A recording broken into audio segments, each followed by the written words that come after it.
Göring needed control of the skies before the Germans could land on English soil. The flamboyant Luftwaffe leader, known for having an ego as enormous as his appetite, vowed to bring the RAF to its knees. After all, he had twice as many planes as the British. Among them was the lightning-quick Messerschmitt 109 fighter, considered the most deadly aircraft in the world.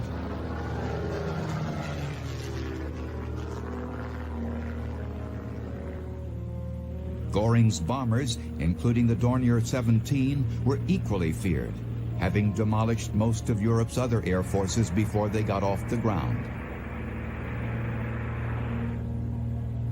Göring's plan was to strike at the heart of Britain's air defense,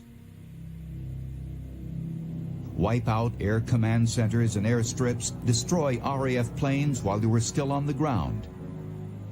With their runways, repair facilities, and headquarters crippled, the RAF would be useless. Then the land invasion, codenamed Operation Sea Lion, would begin. 250,000 German soldiers would cross the 31-mile channel and invade southern England. British soldiers braced for the invasion, while Prime Minister Winston Churchill offered words of defiance in an historic radio address. We shall defend our island, whatever the cost may be. We shall fight on beaches, landing grounds, in fields, in streets, and on the hills. We shall never surrender. To defend their skies, the British stepped up production on planes, such as the Hawker Hurricane, slower than the German Messerschmitt, but able to reach higher altitudes.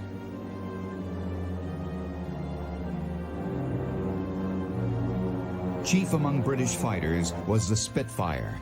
With a Rolls-Royce engine, the Spitfire was every bit as fast and maneuverable as the Messerschmitt, as the Germans would soon learn.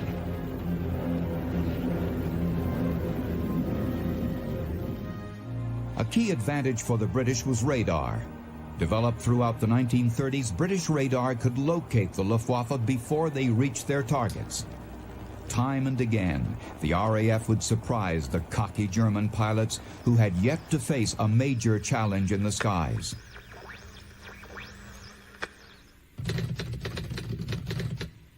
On August 13, 1940, proclaimed Eagle Day by the Nazi High Command, the Battle of Britain was officially launched. Nazi bombers and fighters flew 1,500 missions across the Channel that day, attacking British airstrips, factories, and ports.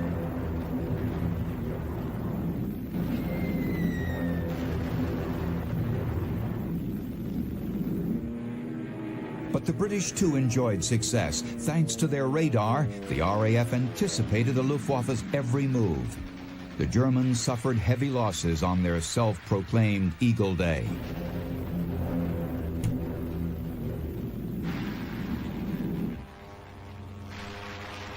"34 German planes were shot down, while the Brits lost but 13. In the first confrontation in the Battle of Britain, the RAF emerged victorious. But it was just the beginning. The British also benefited from a home field advantage. They could easily rescue their downed pilots, who would soon fight again. Downed German pilots, on the other hand, remained grounded in POW camps, never again to return to battle. Throughout August, the Germans maintained their attack, launching strike after strike from hidden staging points in France.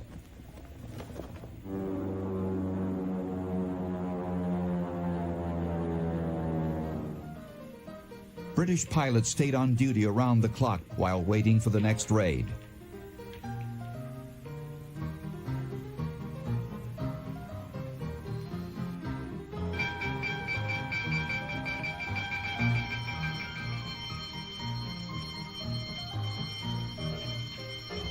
Often pilots returning from one sortie barely had time to catch their breath before returning to the skies.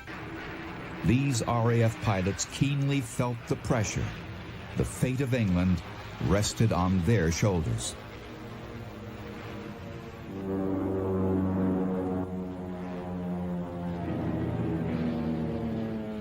Through the summer of 1940, British pilots downed German planes at a ratio of almost 2 to 1. But British airplane production was falling behind the Germans, and the RAF's smaller force of pilots were overworked and weary.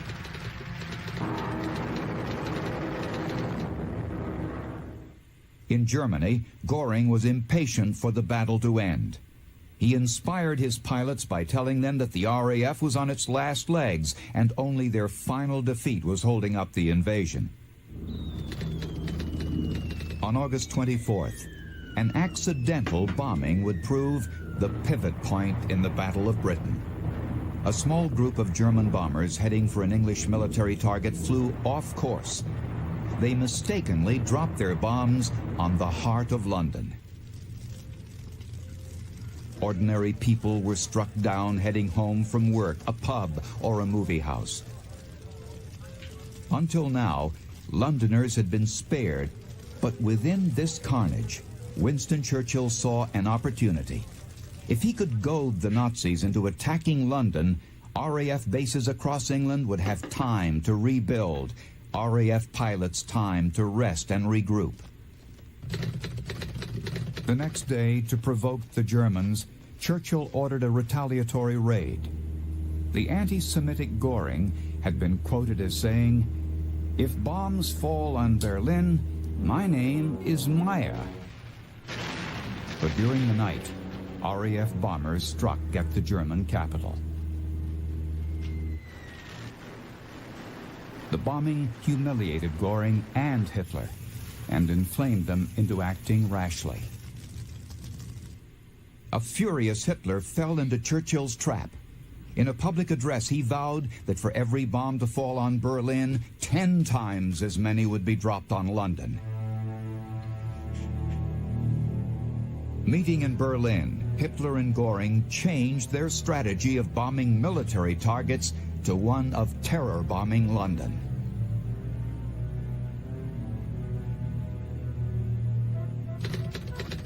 On September 7, 1940, Londoners looked up to find swarms of German bombers on the horizon.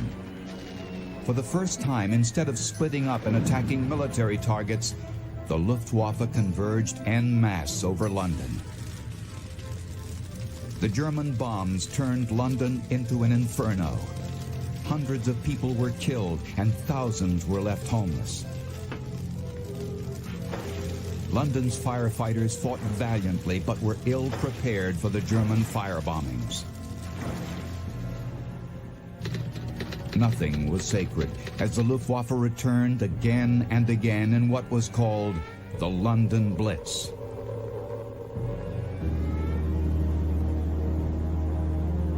But while the bombs fell, the RAF seized the opportunity to repair airstrips and airplanes and refresh weary pilots.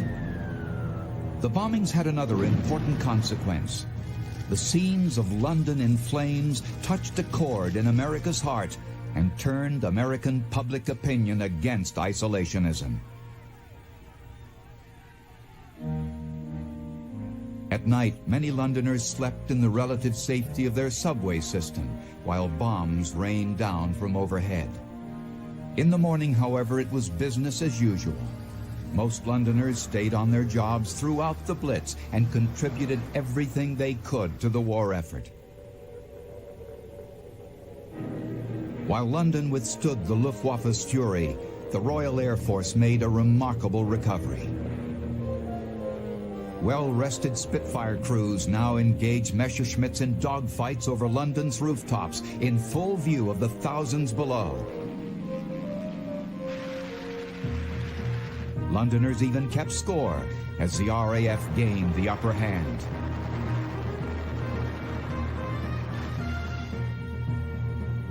On September 15, 1940, a day known to the British as the Battle of Britain Day, the RAF won another momentous victory in the sky, crushing Germany's invasion plans. Spitfires and Hurricane fighters were directed by radar towards droves of German planes as they crossed the channel. Radar had again given the RAF the edge. This time, 56 German planes were shot down and dozens more damaged. It was the battle that broke the Luftwaffe's back.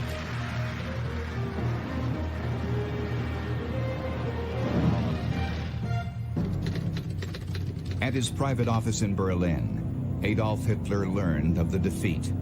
Hitler had to launch his invasion of Britain soon before winter weather made the Channel uncrossable. But fearing now it would be months before the RAF could be conquered, the invasion was canceled. History had taken a dramatic turn. The mighty Nazi war machine had met its first defeat. It was the first crucial turning point of World War II.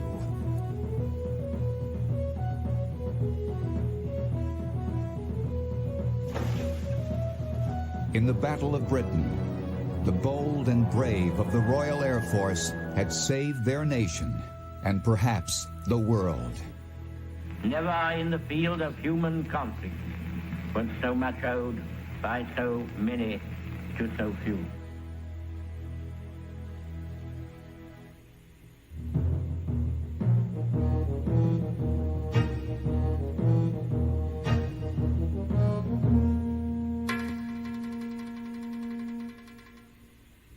The American aircraft carrier Hornet on a secret mission in the Pacific in early 1942. On her deck are 16 B-25 bombers, planes never before launched from a carrier. Just 4 months after Pearl Harbor, in the darkest hours of World War II, Jimmy Doolittle and his crews were about to launch a raid as improbable as it would be inspiring.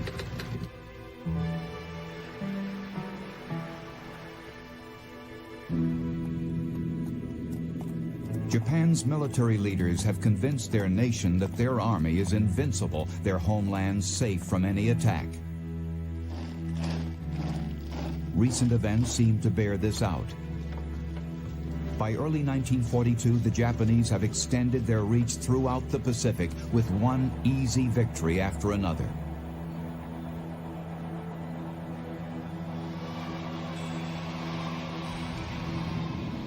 In rapid succession following their successful destruction of Pearl Harbor, the Japanese have routed the American garrison at Wake Island, kicked the British out of Singapore, invaded the Dutch East Indies, and taken the Philippines from its American defenders. Japan's momentum seemed unstoppable.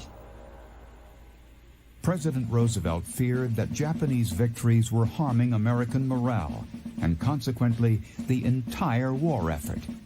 He looked to his generals to come up with a means of striking back.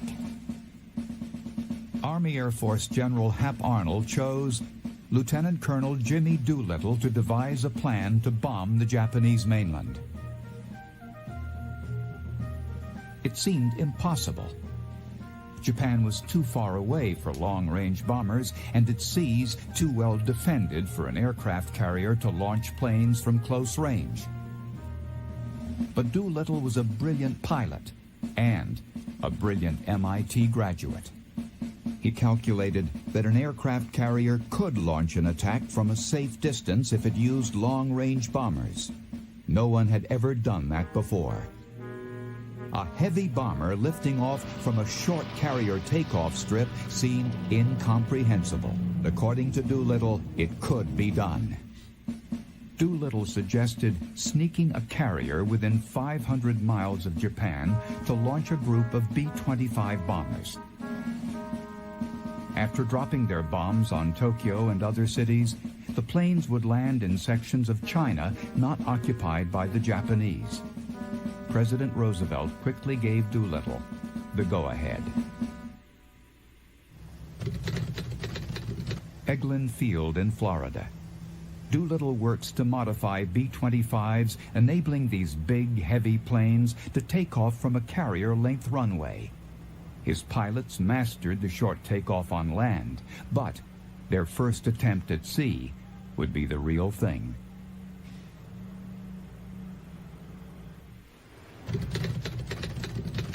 In April, Doolittle and his men set sail for Japan aboard America's newest carrier, the Hornet.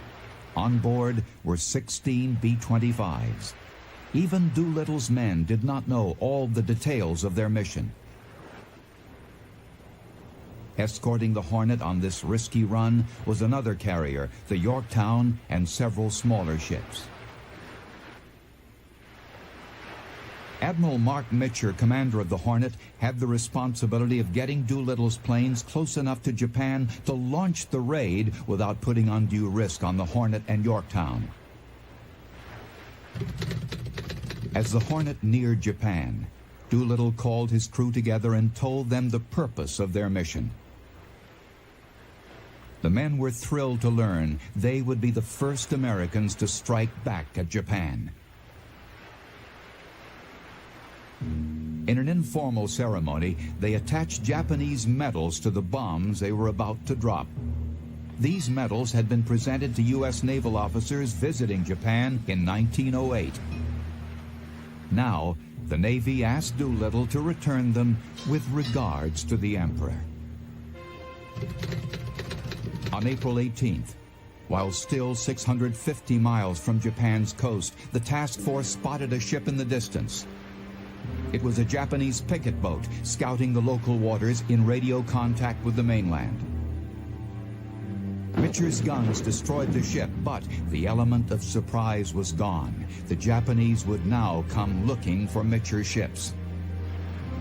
Although originally scheduled to take off 500 miles from Japan, Mitcher and Doolittle decided to launch now 650 miles away. Launching the planes this early meant they could run out of fuel over Japan and never make it to China. The 16 B-25s lumbered into a stormy sky. As they flew overhead on their one-way mission, they watched the naval task force below head back to safety. Doolittle and his men were on their own.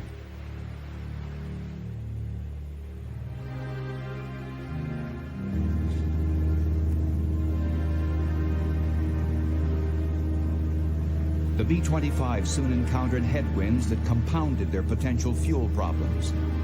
As the Japanese coast came into sight, they dropped to an altitude just above sea level to conserve every drop of fuel. All 16 planes reached their targets, dropping bombs not just on Tokyo, but Yokohama, Kobe, and Nagoya as well.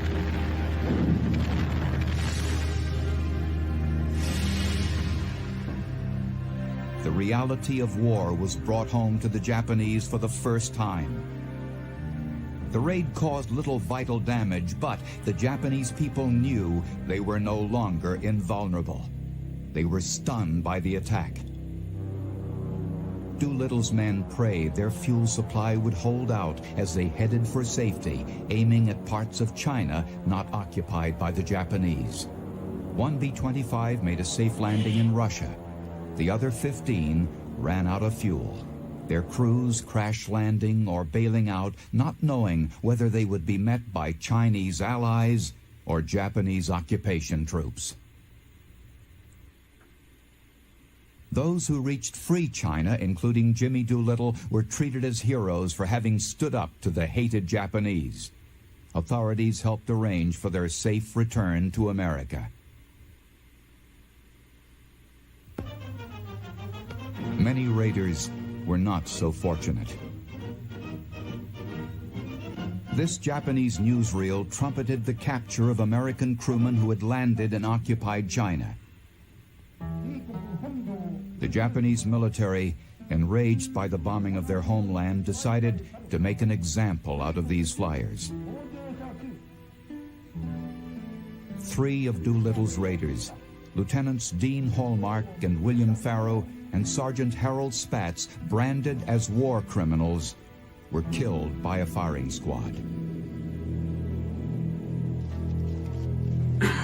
The Japanese army in China went after the rest of the Doolittle raiders, burning down hundreds of villages where they suspected the airmen had been assisted in their escape.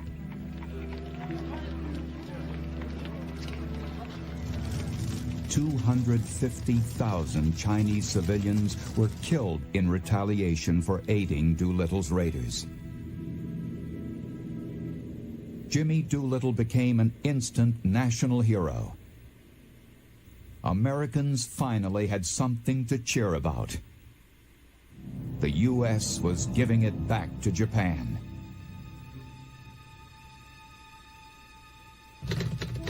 In May, Roosevelt awarded General Doolittle America's highest honor, the Congressional Medal of Honor.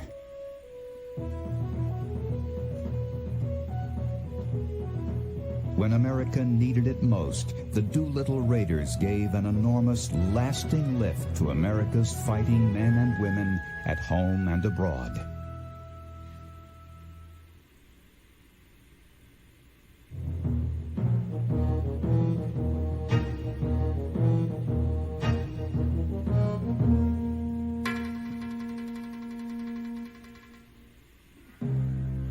Young, cocky, battle-hardened German pilots dominated the skies over Europe for much of World War II.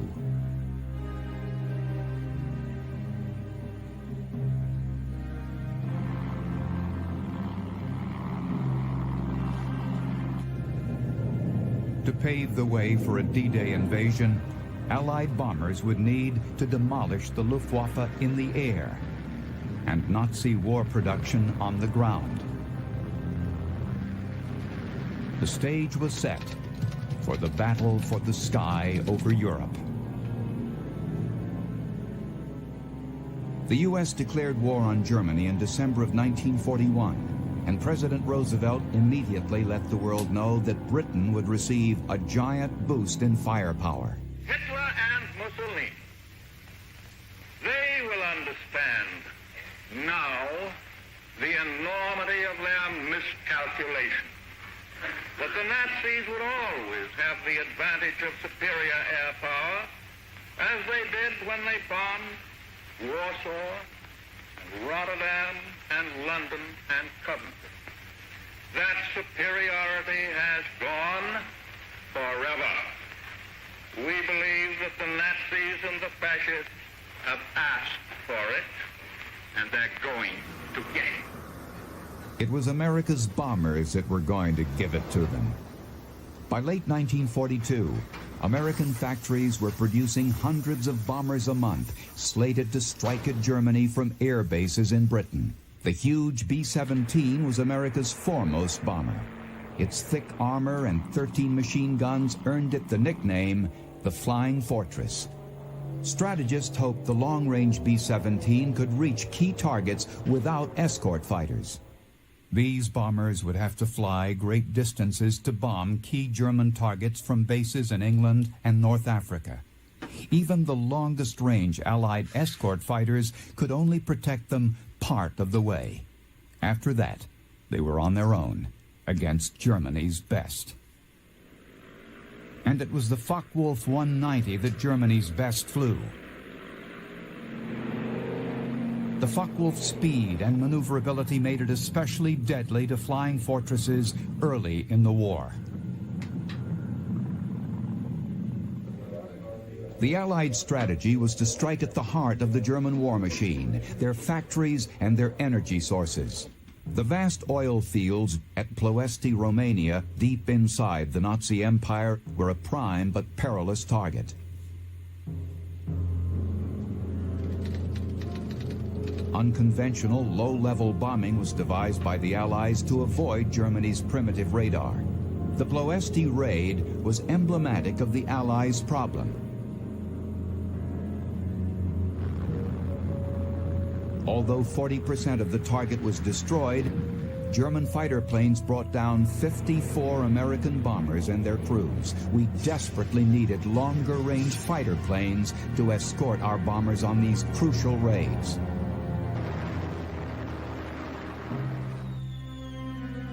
In the hope of breaking the spirit of the German people, Allied bombers struck at civilian targets. In Hamburg alone, 45,000 Germans were killed in 4 days. All that remained was a skeleton of a once great city. The Allies' spirit was nearly broken as well. On almost every long-range mission, Allied bombers flew into a hornet's nest of German planes. control of the air remained necessary if Allied land forces were to eventually invade Europe. The missions continued. More diving through the 94th. 3 planes, 9 o'clock, coming around. Keep your eye on board. Coming around to 10. Watch them, Chuck. Keep your eyes open. Yeah. They're breaking at 11, breaking at 11. I got them. I see him. 2 o'clock. Watch him, Scotty. Don't yell on that intercom. Check in B-17, Chuck. 3 o'clock. Motor smoking. Fighter at 10:30, coming around. B-17 out of control at 3 o'clock. Get out of there. Come on, you guys, get out of that plane. Bail out. The bombers that did make it back to England were often seriously damaged, with hundreds of injured crew to attend to. These long-range attacks without fighter escort protection led some airmen to rename flying fortresses flying coffins. Despite the threat of being killed in the air or surviving in a German POW camp, Allied pilots persisted. The sheer number of sorties the Allies flew finally began to strain Germany's air defense and factories.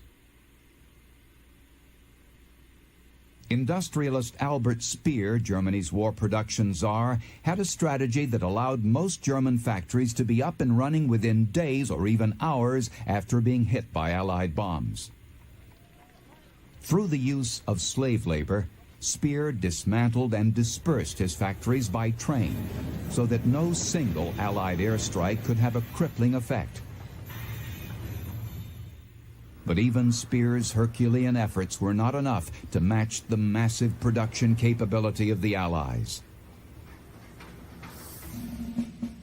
In early 1944, the production of 2 unique American long-range fighters proved the pivot point in the battle for the sky of Europe.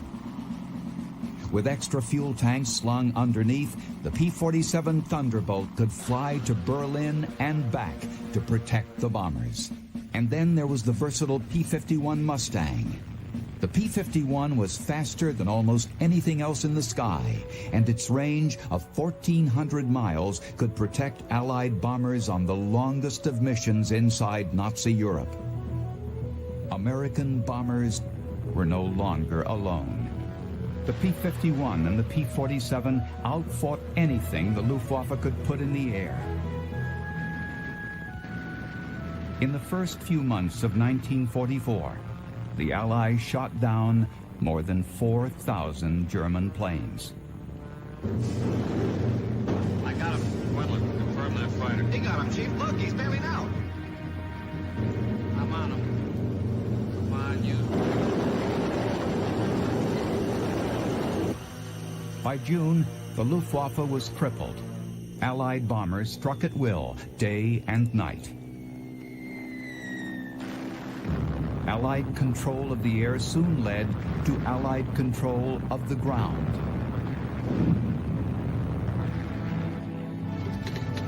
As the invasion of Normandy was launched in June of 1944, it was air power that kept the Germans at bay.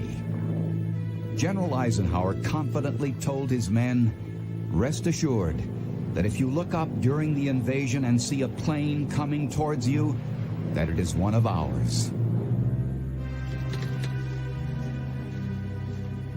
GIs advancing through the Reich in 1945 were greeted by a bleak moonscape of craters and gutted buildings, the result of daily Allied poundings designed to protect our troops as they moved towards Berlin.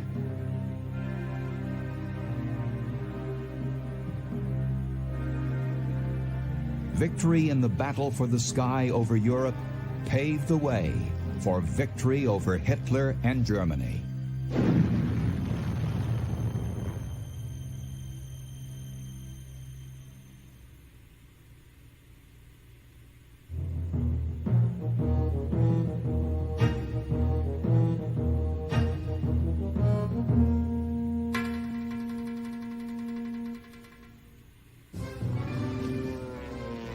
For most of the war in the Pacific, U.S. carrier pilots suffered as much as the Japanese. crash landings were an all too common feature of carrier combat.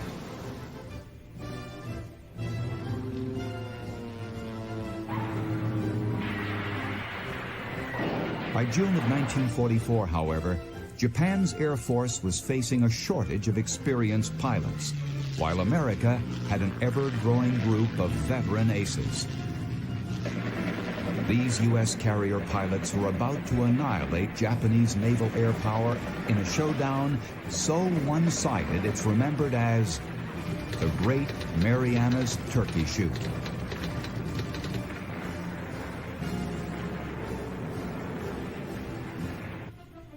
Throughout 1944, the United States swept through the Pacific.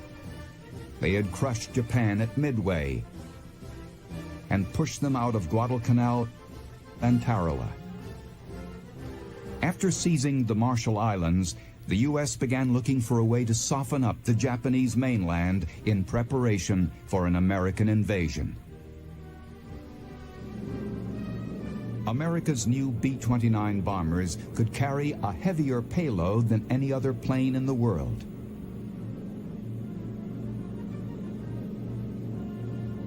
But an airstrip was needed within striking distance of Japan from which to safely launch the bombers.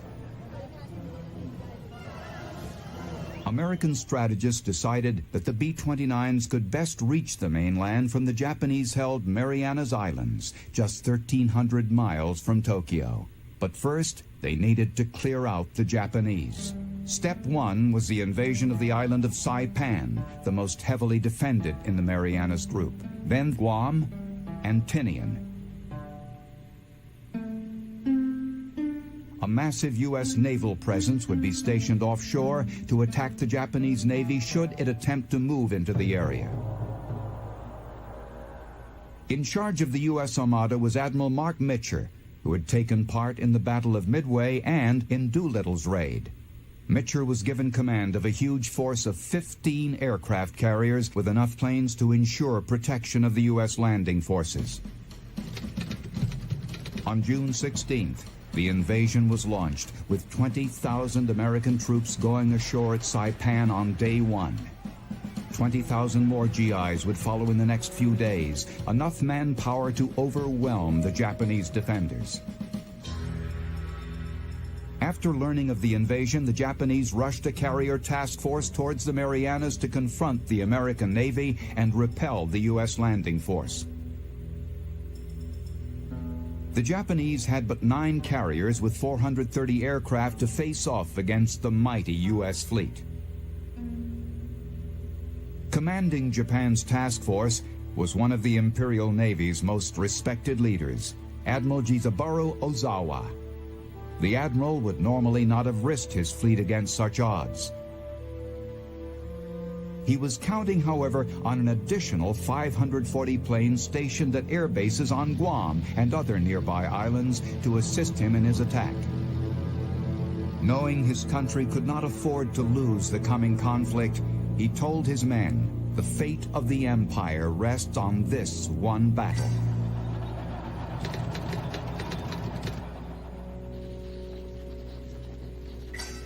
As American soldiers move inland, the pivotal battle was about to be fought in the air, offshore. The Japanese launched their air attack at a distinct disadvantage. Most of their experienced pilots had been killed in previous conflicts. Japanese flight schools had given new airmen only a few months' training before rushing them into combat. They had little chance against the veteran U.S. pilots. To add to their disadvantage, the most common Japanese plane, the Mitsubishi Zero, had become outdated. The Zero's speed and maneuverability had made it a great success in dogfights, but America now had faster, better armored planes.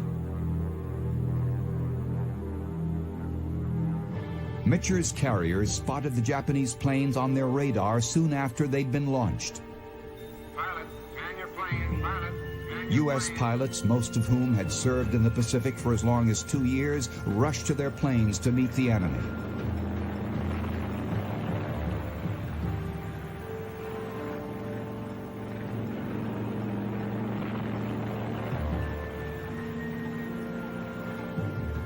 Many of these American pilots would be flying the new Grumman Hellcat, the Pacific's best fighter plane. It was faster, sturdier, and had more firepower than its Japanese counterpart. Only 90 miles away from the American carriers, the two sides spotted each other, and the battle began. Unfortunately for the Japanese, it was no contest. Ozawa's young pilots were so inexperienced they failed to take advantage of their Zero's maneuverability, losing their only potential advantage. The quicker, tougher Hellcats began to down one Zero after another. "They're falling like leaves," declared one excited American pilot. Another cried out, "Hell, this is like an old-time turkey shoot," giving the battle its name, the Great Marianas Turkey Shoot.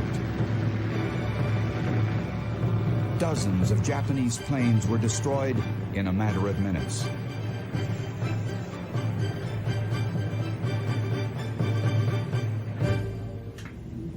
On board his flagship, Ozawa waited for his planes to return in triumph. When most did not return, he made a foolish assumption that proved to be the pivot point of this battle. In what can only be judged in hindsight as an act of wishful thinking, Ozawa decided that his missing planes must have flown on to refuel at the nearby Japanese air base at Guam. Unaware of the magnitude of his losses so far, he launched a third and fourth wave of planes right into the meat grinder.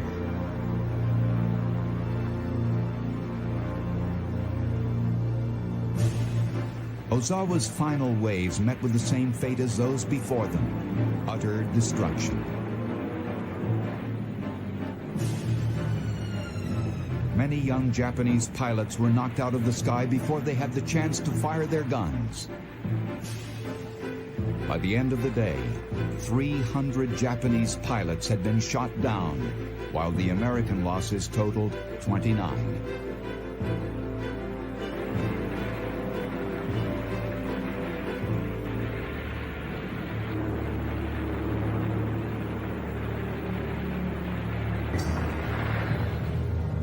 To make matters worse for the Japanese, U.S. subs spotted Ozawa's task force.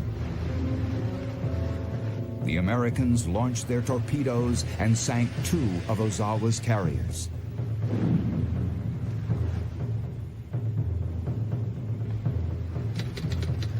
The next afternoon, the battle continued. What was left of Ozawa's fleet was retreating, but U.S. planes pressed on with their attack before the Japanese could escape their reach. American dive bombers, torpedo planes, and fighters damaged several of Ozawa's warships and bagged 65 more Japanese planes. With only 35 planes left, Ozawa watched helplessly as U.S. planes demolished the Hiyo, the third carrier sunk in the battle. It was the final humiliation in this ignominious defeat. American planes headed back towards their carriers, triumphant but low on fuel. Only 20 U.S. planes had been downed in their attack on Ozawa's fleet, but 80 more planes were lost when they were ditched by their pilots or crashed as they ran out of fuel.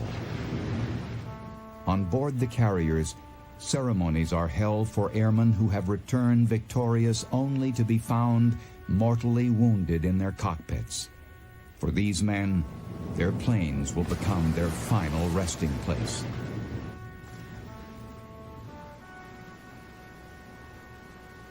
The most one-sided aerial battle in history has resulted in the utter defeat of Japan's air power in the Pacific.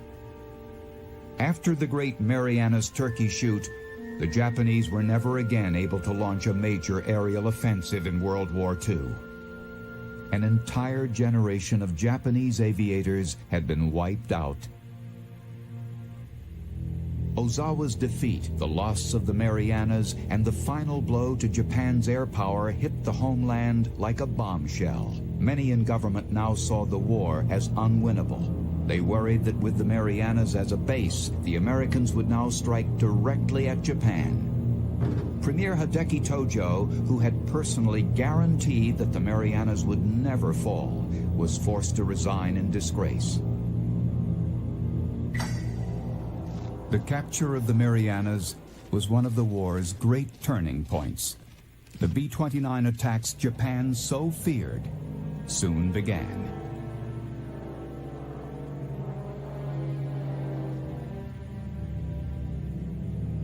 Meanwhile, in New Mexico, U.S. scientists were perfecting a bomb to launch from the newly captured Marianas.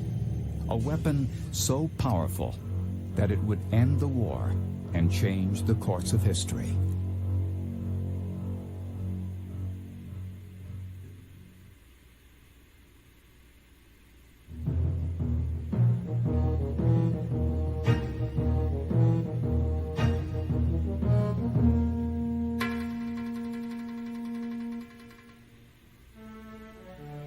On April 12, 1945, President Franklin Roosevelt died just 3 weeks before the collapse of Nazi Germany.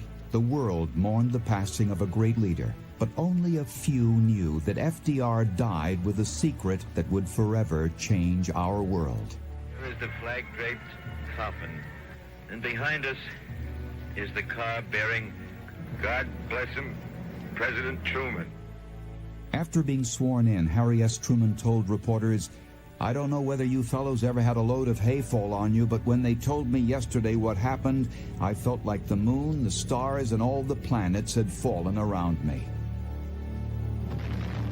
As president, Truman received a second shock, the secret of the largest scientific undertaking in history, the atomic bomb.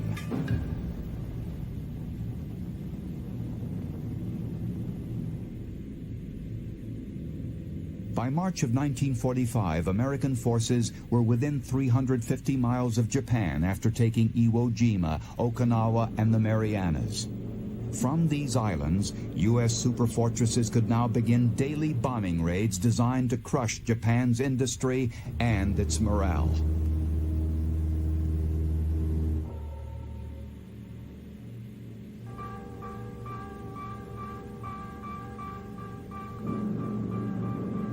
In Tokyo, citizens scrambled as the giant B-29s approached, but there was no place to hide. Japanese cities, with their many wooden structures, were highly flammable. In March 1945, one raid alone leveled 250,000 buildings, killing 80,000 Tokyo residents. In the last waves of the attack, American bomber crews reported smelling burning flesh. Japan's foreign minister explained, "Day by day, Japan turned into a furnace from which the voice of a people searching for food rose in anguish. And yet, if the emperor ordained it, they would leap into the flames." Japan could no longer win the war, but defeat was not the issue. It was surrender that America so desperately wanted. The Japanese went to extreme lengths to prepare for the expected American invasion. Japanese children were trained to be human bombs with explosives strapped to their bodies. Women were given sharpened bamboo sticks to resist the Americans. The Allied invasion of Japan promised to be a bloody affair for soldiers of both sides and for millions of Japanese civilians.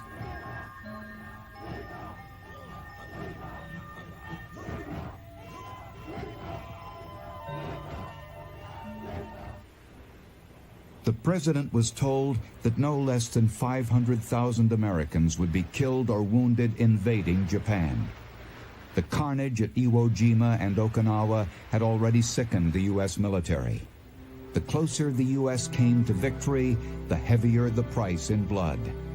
Japan could hold out for months, hoping war-weary America would eventually present a compromise peace. Why then would any president let his men die in another bloodbath when a weapon was being developed that could end the war? At top-secret facilities like Oak Ridge, Tennessee, thousands of Americans were working towards the creation of this weapon. Only a few had even a vague idea of what it was about. Brigadier General Leslie Groves, who a few years earlier had supervised construction of the Pentagon, was in charge of this $2 billion secret, the Manhattan Project. Groves coordinated thousands of scientists and engineers throughout the country in the task of constructing a uranium bomb. The project was top secret. Even General MacArthur and Admiral Nimitz were not told of it. Groves pushed his team to test the bomb by July near an isolated New Mexico town called Los Alamos. Whether or not the bomb would work, no one could say for certain. But J. Robert Oppenheimer, the scientific director at Los Alamos, thought it had a good chance for success. This brilliant physicist with a penchant for Eastern philosophy was in charge of assembling and detonating the world's first atomic weapon. The bomb, nicknamed Fat Man, was hoisted up a tower. On the night of July 16th, it would be set off by remote control from 6 miles away. Meanwhile, on the other side of the world, President Truman arrived in Potsdam. He met with Churchill and Stalin to discuss the fate of post-war Europe. The Allied leaders ironed out the Potsdam Declaration, demanding Japan's surrender and warning of utter devastation of the Japanese homeland if their government did not comply. Back in New Mexico, the explosion of Fat Man sends a giant mushroom cloud 41,000 feet in the sky. The genie is out of the bottle. This explosion begins an amazing 30 days that changed the world forever. Inspecting the damage, Groves was delighted. The U.S. now had the most powerful weapon in the history of warfare. Oppenheimer was more philosophic about the terrible force he had unleashed. Quoting from the ancient Hindu text, Bhagavad Gita, he said, "I am become death, destroyer of worlds." Meanwhile, Japan's Prime Minister rejected the Potsdam Declaration, which called for unconditional surrender. He said, "We consider it of no great importance." The Japanese wanted a settlement guaranteeing that their revered Emperor Hirohito would never be deposed or tried as a war criminal. At Potsdam, Truman learns that the Japanese have refused to surrender. He informs his Soviet and British allies that America will now use the bomb. Churchill later recalled that the decision whether or not to use the atomic bomb was never an issue. There was unanimous, unquestioned agreement around our table. Some scientists suggested that demonstrating the bomb's power by dropping it on an isolated location might be enough to convince Japan to surrender. Truman and his advisors rejected the idea for 2 reasons. The bomb might be a dud and not detonate, and any advance notice would give the Japanese time to place American POWs at the sites of potential targets. Ultimately, the decision to drop the bomb was Truman's alone. In a handwritten note to his chief of staff, he gave the order, "Release when ready." On Tinian Island, 1,500 miles south of Japan, the 509th assembles. This team was handpicked by one of America's best B-29 pilots, 30-year-old Colonel Paul Tibbets. He named his plane the Enola Gay after his mother. The 509th had secretly trained for this moment for an entire year. At 2:45 a.m., Tibbets said, "Let's go." Their target, Hiroshima, a small industrial city of 250,000, chosen because it had suffered little previous damage in bombing raids. At exactly 8:13 a.m., the Enola Gay dropped the atomic bomb Little Boy over the city.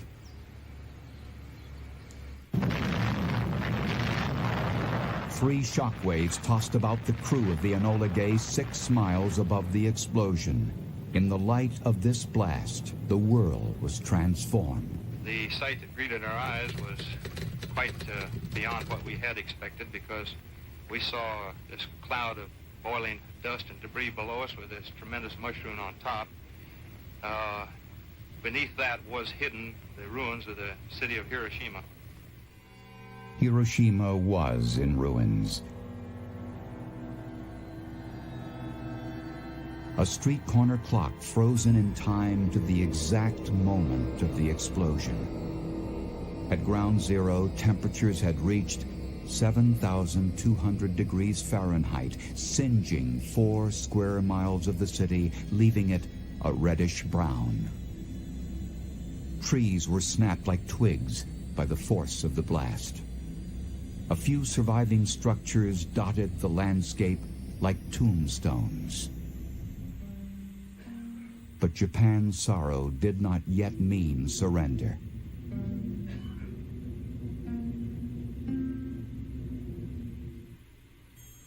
Those at ground zero were instantly vaporized.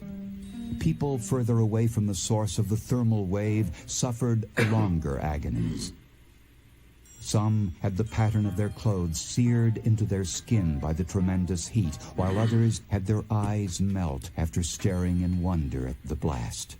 The death toll would climb to 140,000 by the end of the year. While sailing home from Potsdam, Truman told the world of the bomb. A short time ago, an American airplane dropped one bomb on Hiroshima and destroyed its usefulness to the enemy. That bomb has more power than 20,000 tons of TNT.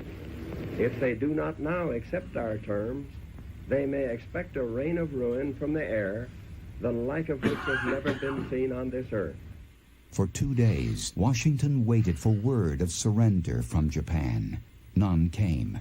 The Japanese cabinet were busily trying to establish what had happened at Hiroshima. Top scientists were rushed to the site to determine if the blast was indeed an atomic detonation. Japan's war minister became convinced that the Americans had only one super bomb and that it could not have been atomic.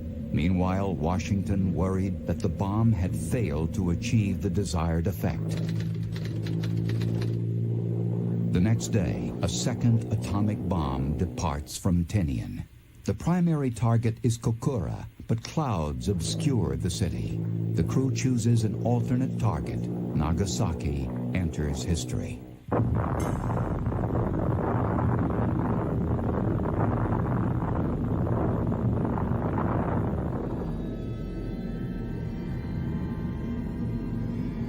In Nagasaki, 74,000 are killed in an instant.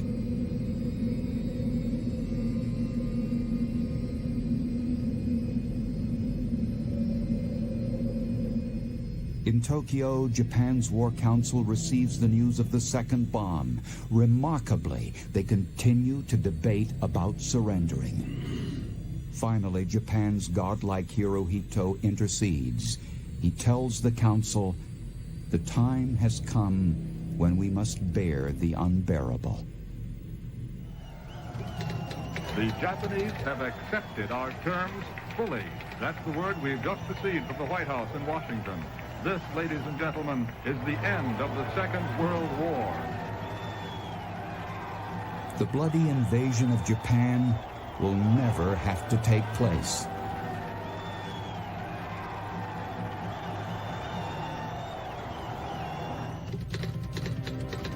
Aboard the battleship Missouri, General Douglas MacArthur, hero of the liberation of the Philippines, presided over the Japanese surrender. We are gathered here, representatives of the major warring powers, to conclude a solemn agreement whereby peace may be restored. I now invite the representatives of the Emperor of Japan to sign the instrument of surrender at the places indicated. Foreign Minister Shigemitsu signed on behalf of Japan. ending World War II, a 6-year conflict that had taken nearly 50 million lives. Japan started the war and fought with all its might until the atomic bombs were dropped on Hiroshima and Nagasaki, the final, crucial turning point of World War II. These proceedings are closed.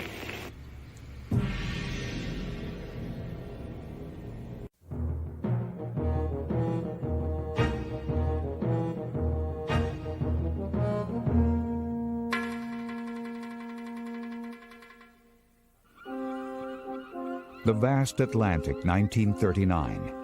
World War II has just begun, and Winston Churchill faces a grave threat. In order for the island of England to survive, 1 million tons of supplies must be imported by ship every month. England's lifeline to the rest of the world is seriously threatened by Germany's menacing and modern U-boat fleet. If the U-boats can send enough British oil and food to the bottom of the ocean, England will surely fall victim to the Third Reich.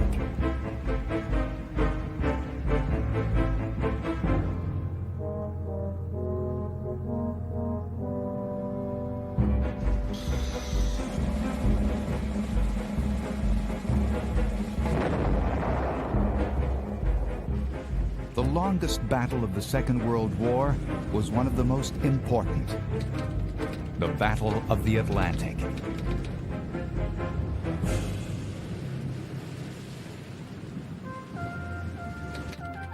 In September 1939, Britain declared war on Germany. The well-armed warships of the Royal Navy were the world's most formidable force. But England had to rely on its merchant marine to import the 55 million tons of goods it needed annually. It was up to these 160,000 sailors to fulfill the demand. Meanwhile, in Germany, a massive shipbuilding program was underway. Nevertheless, Hitler was tentative about tangling with the famed British Navy. He said, "On land, I am a hero, but on water, I am a coward."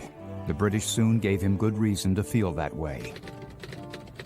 In December, Germany's new battleship, the Graf Spee, pride of their navy, was hunting Allied ships in the South Atlantic when she was attacked by 4 smaller British ships in the waters off Uruguay.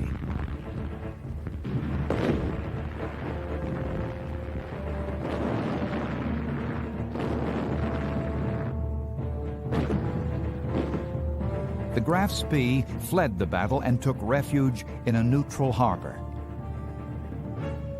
Rather than face the Brits again, Captain Hans Langsdorff scuttled his ship. To avoid charges of cowardice, Langsdorff shot himself. But if the Graf Spee had failed above water, German Admiral Karl Dönitz had a plan to succeed underwater. The submarine veteran of World War I came up with the Z plan. Construct 300 U-boats, said Dönitz, and concentrate 100 of them around Britain to sink its merchant ships. The plan received a less than enthusiastic response from Hitler, who refused to accelerate U-boat construction. So Dönitz did his best to inspire his crews to use the 57 subs he did have to maximum effect. Teilen uns den Druckkörper ein in die Zentrale und in den Maschinenraum.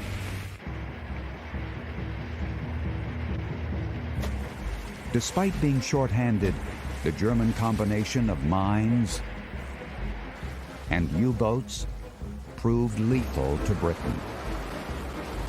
In the first 9 months of war, 141 British ships carrying 750,000 tons of supplies were sunk by these weapons. Winston Churchill would say, "The only thing that frightened me during the war was the U-boat peril." In the spring of 1940, with losses mounting, Churchill nevertheless put on a brave face for the British public. We are in a very different position from that we were in 10 weeks ago. We are far stronger than we were 10 weeks ago. We are far better prepared to endure the worst malice of Hitler and his Huns. June 1940, Hitler and his Huns have taken Paris. France is under German control. To make matters worse, Italy has joined forces with Germany. The Nazis, now masters of Europe, build submarine pens at the French ports of Lorient, Brest, and Cherbourg, just 31 miles from the English coast. The British situation seems desperate. The Germans and their deadly U-boats are positioned to cut off Britain from the rest of the world. In response, the British use every available ship to bring in supplies, including the Queen Elizabeth, the world's most famous luxury liner. To reduce the odds of being spotted by Germans, the British begin sailing in convoys.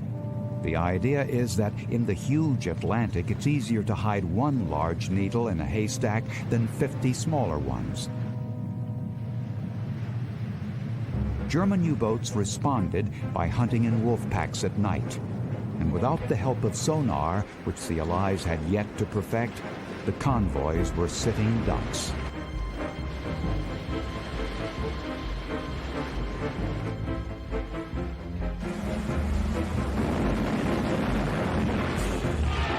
In the first 8 months of 1941, 328 English ships were sunk. If this rate continued, it would be only a matter of months before Britain fell to the Nazis. Winston Churchill now looked to America for help, not for troops, but for ships and supplies. Give us the tools, and we will finish the job. In the U.S., there was opposition to any involvement in what was viewed as a European war, but President Roosevelt asked Congress to give Churchill the tools. I've asked this Congress for authority and for funds sufficient to manufacture additional samples of supplies of many kinds to be turned over to those nations which are now in active war with aggressor nations. Our most useful and immediate role is to act as an arsenal for them as well as ourselves. Congress voted yes, and America's Lend-Lease Act gave Britain a lease on life. America rapidly produced supplies to shore up England against the Germans. But FDR knew that Britain needed more than America's supplies. It needed America. In the summer of '41, President Roosevelt, rarely seen standing without help, stood for his first meeting with Churchill. The secret rendezvous took place in the Atlantic waters they were trying to keep free. Roosevelt and Churchill ironed out the Atlantic Charter. Now Britain and America would protect the Atlantic together. Hitler realized Roosevelt had upped the ante in the Battle of the Atlantic. He decided to support Admiral Dönnitz's call for more men and increased U-boat production.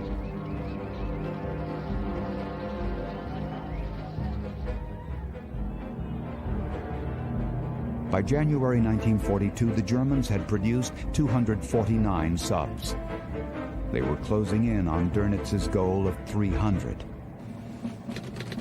At this time, half the U.S. Navy was in the Pacific fighting the Japanese. The other half was now committed to the Atlantic to escort merchant ships. Germany's U-boats would have even more targets in their sights. But America built ships faster than the Germans could sink them.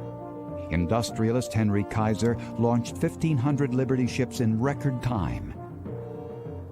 By October 1942, American naval yards were turning out 3 ships a day.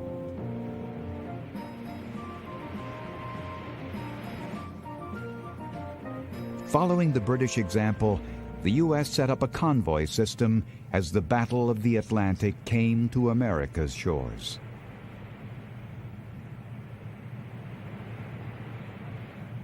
In 1942, most East Coast cities had yet to black out their lights at night. Silhouetted against bright shore lights, Allied ships off the coast of major U.S. cities were easy targets for nearby German U-boats. Americans may have felt safe far from Europe's battlefield, but just off the coast of Boston, New York, Washington, and Miami, German U-boats sank 92 ships. Some Florida towns actually refused to turn off their lights for fear of damaging their tourist trade. Instead, it damaged their shipping trade. Anything that floated became a target. In one 2-week period, the Nazis sank 25 ships off Florida's coast. The first 6 months after America entered the war went down in German legend as the happy time and the American hunting season.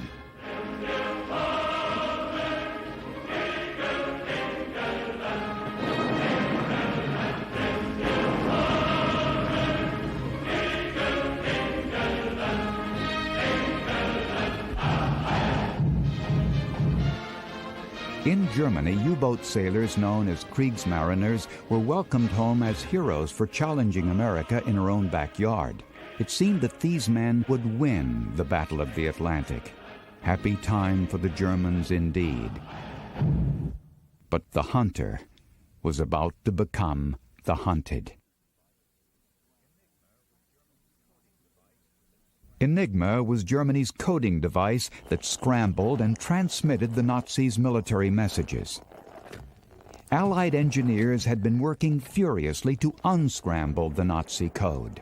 In 1942, they cracked it. They now knew where the German wolf packs were being sent to hunt. They simply diverted their ships from those waters. Another new discovery, sonar, enabled the Allies to pinpoint the depth of U-boats. Previously untraceable, the subs now were easier to find and destroy. Technology proved to be the pivot point in the Battle of the Atlantic. With the advent of sonar, the life of every Kriegsmariner was in danger. U-boats, once invincible, were now easy targets for Allied planes.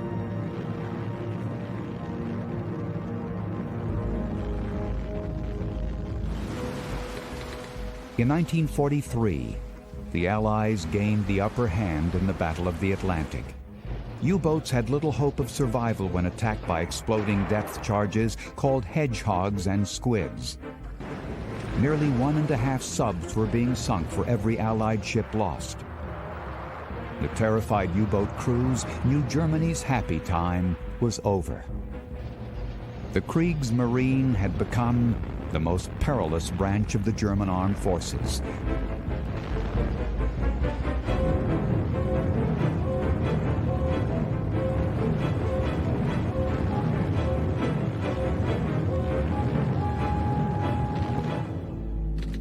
May of 1943 was most horrible for Karl Dönitz and his beloved U-boat service. A record 41 of his subs were sunk that month. Dönitz's son was killed in one of those sinkings. The admiral knew his U-boats could not survive the constant Allied pounding from sky and sea. He withdrew most of his fleet in an attempt to salvage what was left. The Allies had the U-boats on the run. Some German captains chose to surrender their subs as exhausted and terrified crews could take no more of the endless pounding. The Battle of the Atlantic was a crucial turning point in World War II and in history. Had Hitler given Dönitz the number of U-boats he asked for early in the war, Britain might have fallen to the Nazis.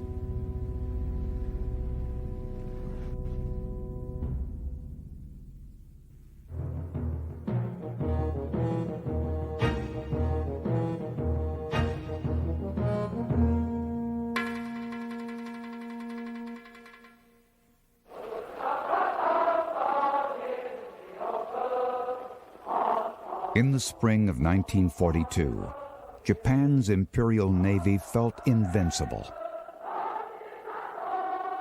They were fresh from a triumphant sneak attack against the American naval base at Pearl Harbor, and they had not lost a naval battle in 350 years.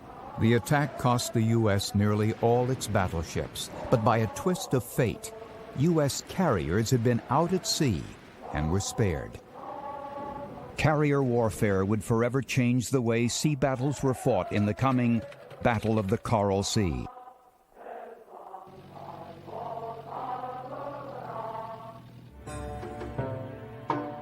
In 1942, in order to stay on top in the Pacific, the Japanese hatched a plan to keep the U.S. Navy at bay indefinitely.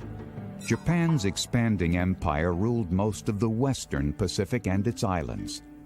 Their next target was Port Moresby, a small but strategically located naval base in the Coral Sea on New Guinea's southern coast. Port Moresby was the gateway to Australia. If the Japanese could capture this vital port, America would never be able to use Australia as a base against Japan.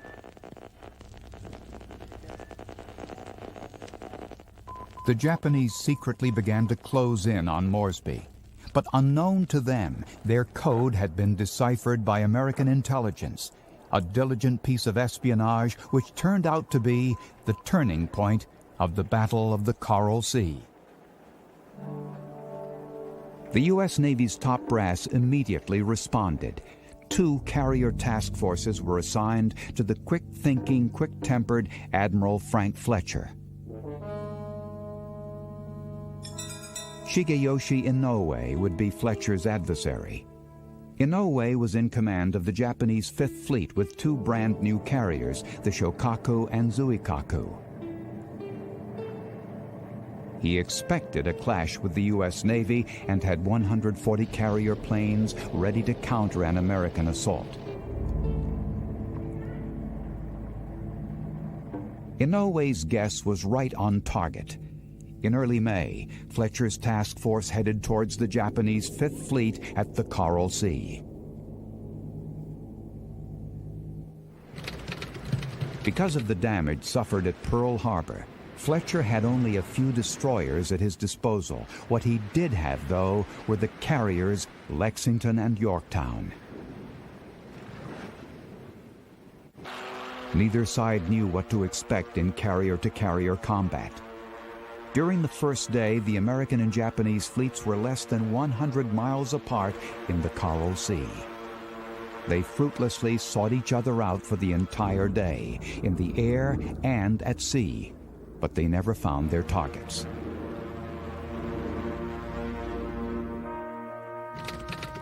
On the second day, everything changed.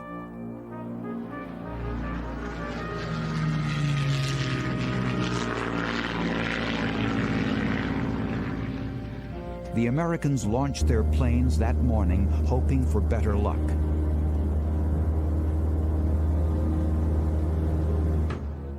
Almost simultaneously, the Japanese launched their fighters, dive bombers, and torpedo planes.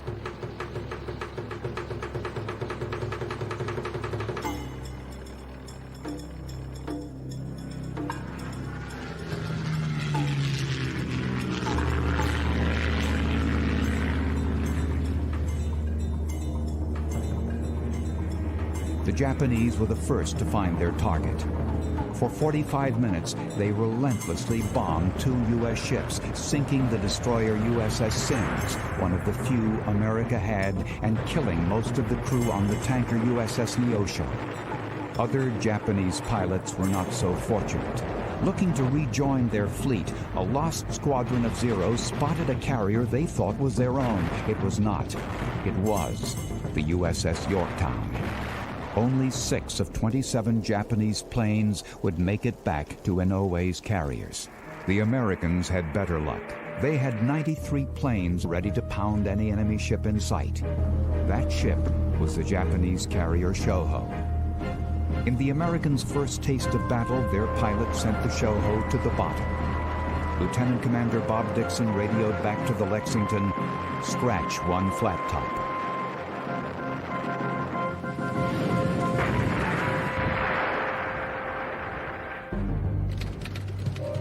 On day 3, the American plane sought out the rest of the Japanese carriers. Within minutes, they found the Shokaku and Zuikaku. 75 of Fletcher's planes swarmed in for the kill. They were met by only 13 Zeros, since most Japanese planes were out searching for American ships.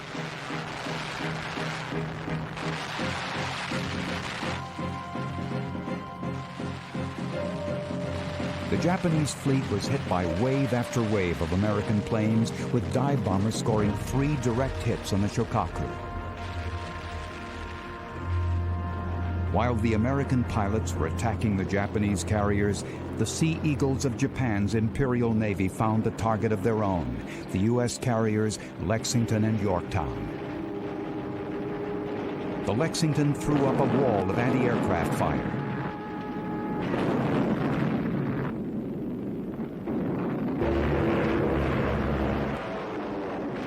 The Lexington tried evasive maneuvers, but Japan's Sea Eagles scored 3 direct hits in 2 minutes.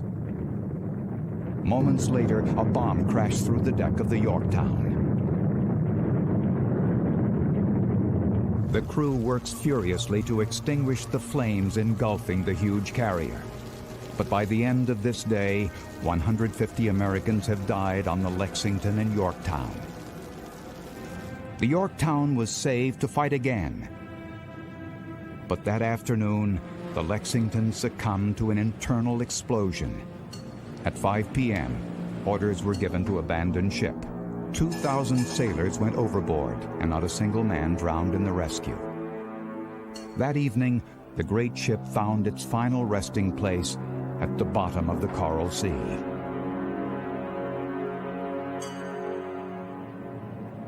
The Japanese, recognizing the severe damage their carriers received, call off their attack on Port Moresby and head home. The invincible Imperial Navy has suffered its first setback. The aircraft carrier was now king of the sea. For the first time in a battle at sea, warships had not fired a single salvo at each other.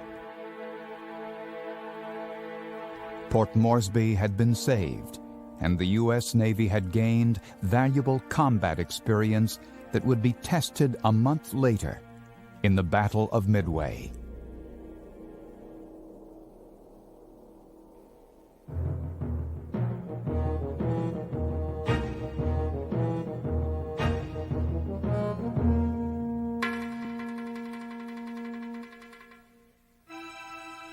May of 1942, Midway Island, midway in the vast Pacific.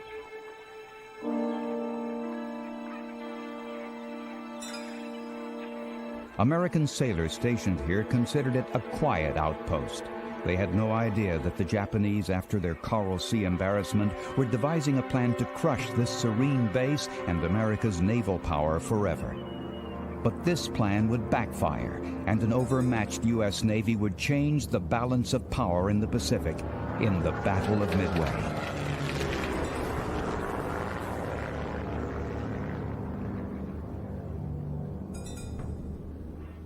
Isoroku Yamamoto was the Imperial Navy's commander-in-chief. This Harvard-educated admiral had been the architect behind the sneak attack on Pearl Harbor. He now wanted to crush the U.S. Navy before they got back on their feet. To do so, Yamamoto led a mighty fleet into battle comprised of 4 fleet carriers, 3 light carriers, 11 battleships, 21 cruisers, and 402 planes. The Americans could only scrape together 3 carriers, 8 cruisers, and 250 planes. The odds at Midway were overwhelmingly in favor of Japan.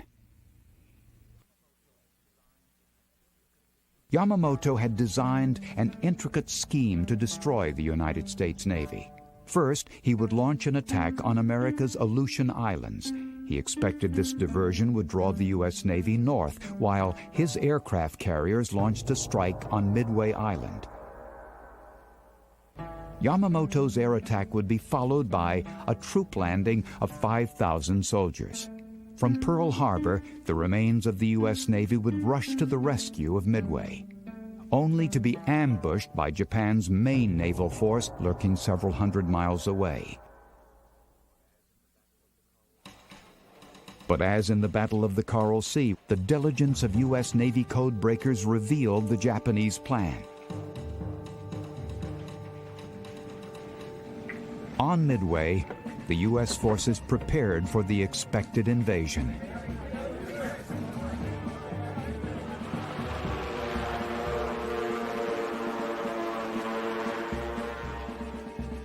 Pilots fresh out of flight school manned Avenger torpedo planes, B-17s, Wildcat fighters, and Catalina patrol bombers. Admiral Chester Nimitz, the American commander, knew the Japanese offensive would come between June 3rd and 5th. His plan was simple. If he could sneak his carriers within range of Midway, he could launch a surprise attack. Nimitz said this required exquisitely precise timing, a monumental dose of luck, or both. Nimitz secretly rushed the carriers Hornet and Enterprise back from the South Pacific. There was also the badly damaged USS Yorktown, which Yamamoto thought had been sunk in the Coral Sea. Its skipper told Nimitz the ship needed 90 days for repairs. Nimitz gave him 3. Admiral Frank Fletcher on the Yorktown was in overall control of the Midway fleet, while Admiral Raymond Spruance commanded the carriers Enterprise and Hornet. Spruance, who had never before commanded a carrier, was a replacement for Bull Halsey, who had been hospitalized from exhaustion. Against him would be Vice Admiral Chuichi Nagumo. He led Japan's first striking force, comprised of the carriers Akagi, Kaga, Soryu, and Hiryu.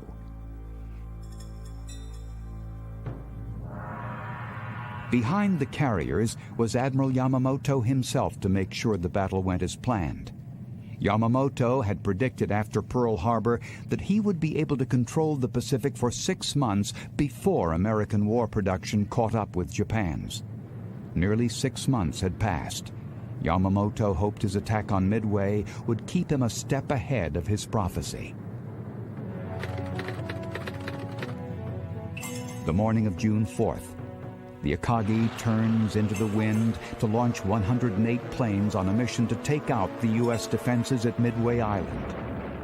U.S. radar picks them up 93 miles from their target.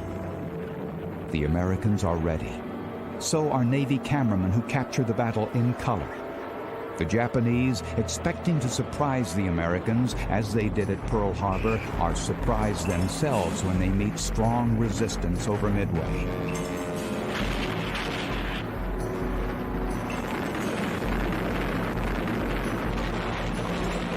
In 25 minutes of battle, 38 of the 108 Japanese planes are shot down. Of the 26 American aircraft, only 6 survived the attack.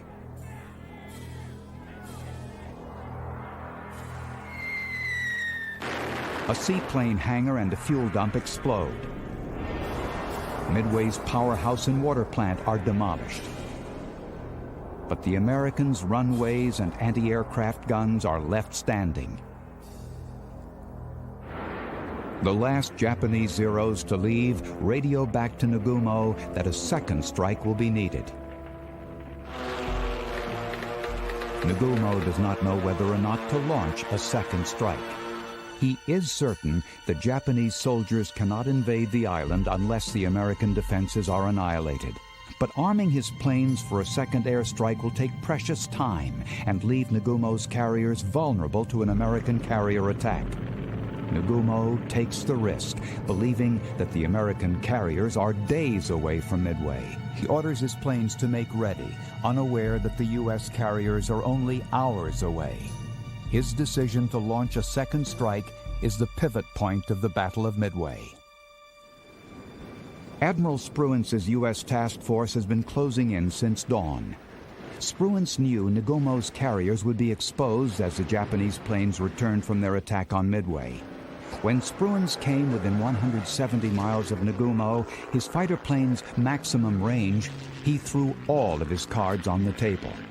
The man who had never before commanded a carrier launched every plane he had.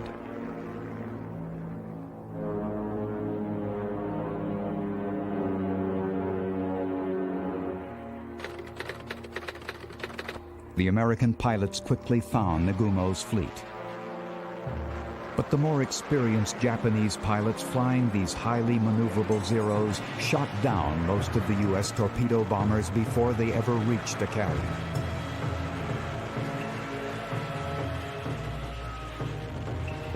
not one of the Japanese ships took a serious hit. More than 100 U.S. planes were destroyed.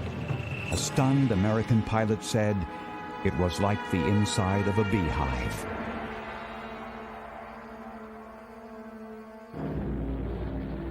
But as the low-flying American torpedo bombers were being shot down, the real U.S. threat was about to appear. A wave of American dive bombers flying high above found the Japanese fleet and began peeling off. The Japanese carriers, busy rearming planes for Nagumo's second strike, were helpless. Unloaded bombs and fuel lines carelessly littered their flight decks. Their protective screen of Zeros were too low to fight off this attack. In 6 minutes, the American dive bombers demolished 3 Japanese carriers. Those 6 minutes changed the balance of power for the rest of the Pacific War. The Akagi, Soryu, and the Kaga were all sunk. At noon, Japanese planes from their one surviving carrier found the Yorktown.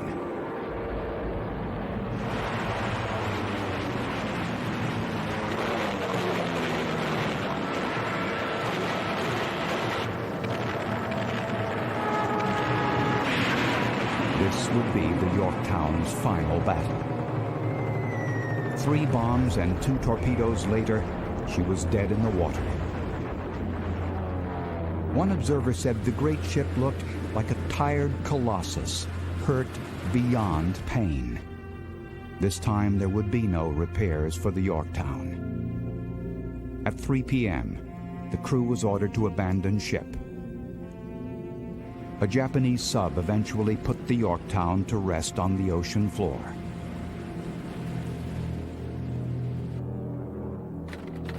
At 5 p.m., Spruance pulled together a squadron to return the favor. The last remaining Japanese flat top, the Hiryu, was sitting defenseless without support from the 3 sunken Japanese carriers. American pilots crippled the Hiryu. For 7 hours, the 1,100-member crew tried to salvage the Emperor's flagship, but to no avail. The Japanese national anthem warned the sailors to abandon ship. The admiral and captain stayed aboard, and after radioing an apology to Nagumo, went down with the ship.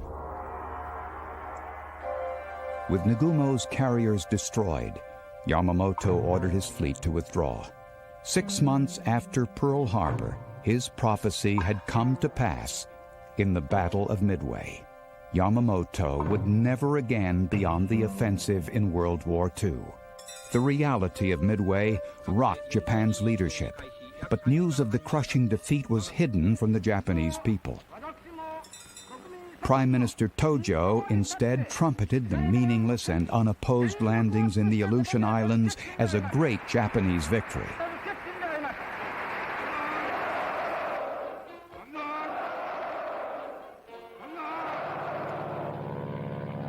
American pilots returning from the battle knew better.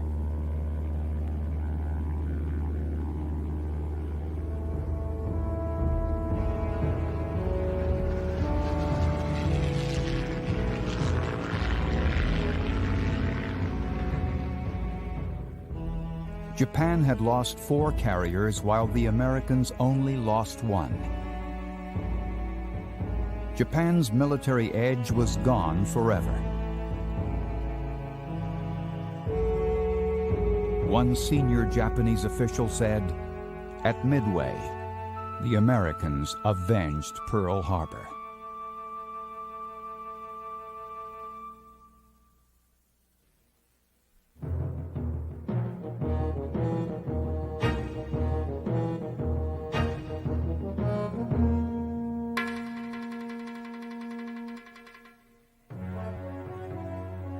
In 1942, shortly after Pearl Harbor, the Japanese Army invaded the Philippine Islands and routed the U.S. forces stationed there. At Bataan, more than 12,000 American troops surrendered following an heroic struggle.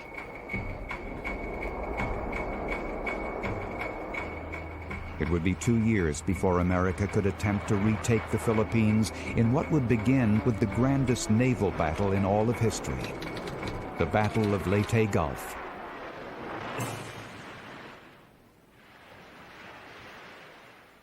General Douglas MacArthur, commander of America's forces in the Philippines, escaped just before the defeat, vowing, "I shall return." Throughout 1942, 43, and 44, MacArthur led U.S. Army forces north from Australia towards the Philippines. From the east, Admiral Chester Nimitz led the Navy in the second half of a two-pronged American offensive.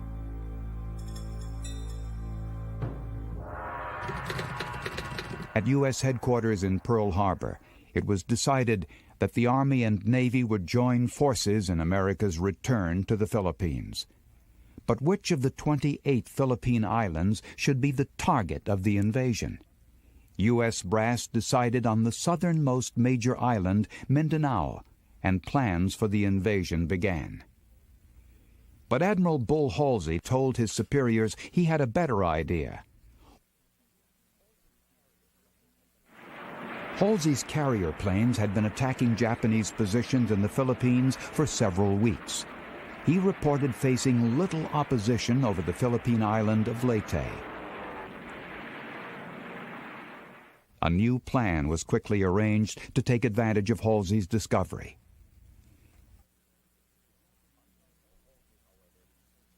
Unknown to Halsey, however, the Japanese had also hatched an ambitious plan for the Philippines, Shoichi-Go. They would risk every available ship in an apocalyptic final showdown with the U.S. Navy.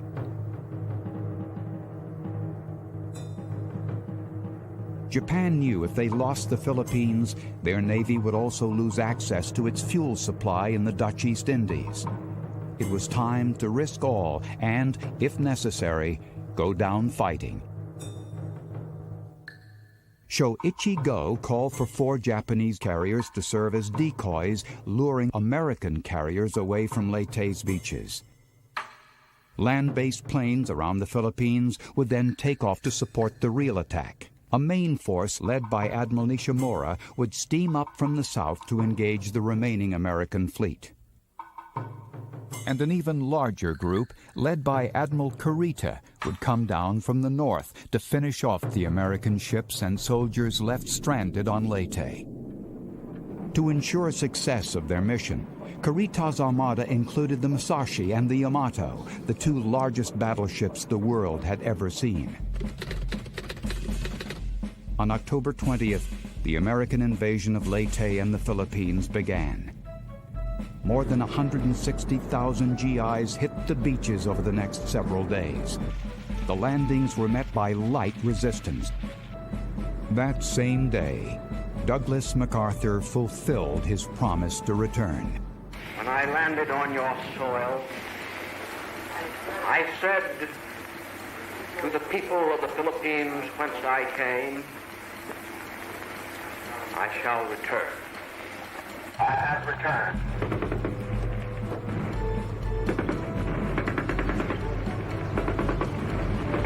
The U.S. Army began pushing inland, counting on the U.S. Navy to protect their vulnerable beachhead from any Japanese naval counterattack. To protect U.S. land troops, 2 naval forces were stationed in the Gulf, one with 6 battleships, the other with 18 small escort carriers. An armada of 16 fleet carriers and 87 warships under Bull Halsey was also nearby, ready to destroy the Japanese fleet should it appear. And so it did. The Japanese Navy moved towards Leyte to launch the first phase of their offensive, but their plan was undermined by the unexpected. Their ground-based planes, counted on for crucial air support, were manned by inexperienced pilots, some of whom had never been in combat before.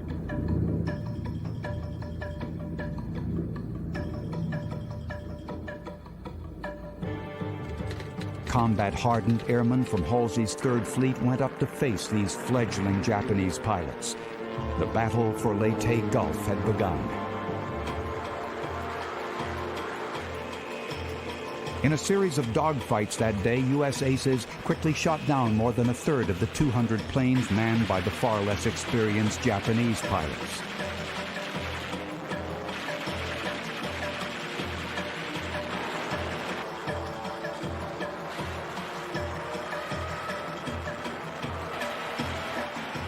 The few Japanese planes that did get past U.S. fighters were greeted by a withering stream of anti-aircraft fire. Wave after wave were shot down by American guns.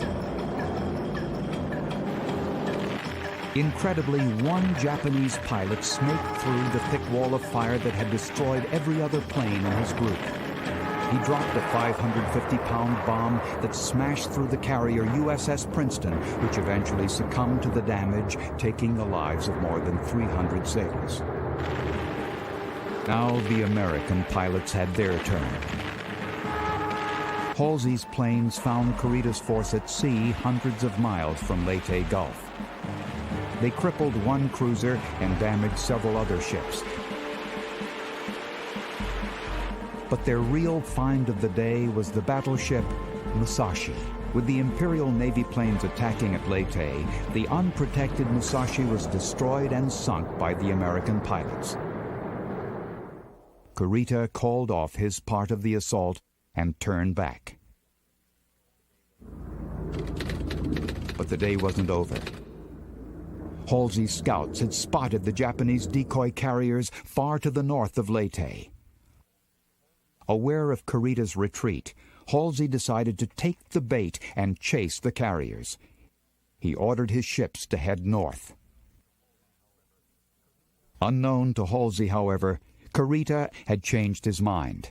He turned around and led the Japanese force south towards Leyte's vulnerable American landing beaches.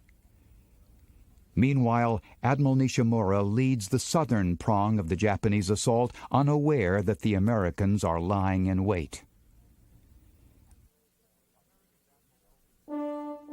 America's Admiral Ohlendorf, informed by native coast watchers of Nishimura's approach, prepared a surprise or two.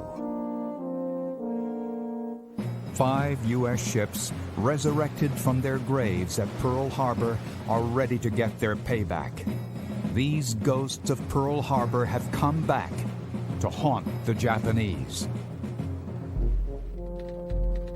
During the early morning hours of October 25th, Ohlendorf's fleet moved into position to spring his trap. The Japanese, coming through the strait, saw only tiny PT boats standing between them and Leyte's beaches. They advanced at full speed, directly into range of Ohlendorf's big guns.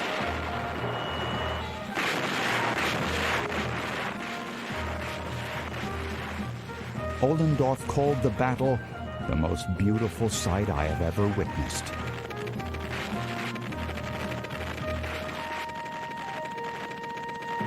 By morning, virtually every ship in Nishimura's force had been blown to pieces. Thousands of Japanese sailors had been killed by the shells or drowned in Leyte Gulf. With Ohlendorf cleaning up to the south and Halsey far to the north, Kurita's main Japanese force now closed in for an assault on Leyte's Gulf. The only thing in Kurita's way was a tiny American force, mostly small, unarmored escort carriers and destroyers under Rear Admiral Raymond Sprague. Sprague's modest group was about to face off against the full might of Japan's greatest warships. Kurita had the remaining strength of the Japanese Navy, including the huge Yamato and 3 other battleships.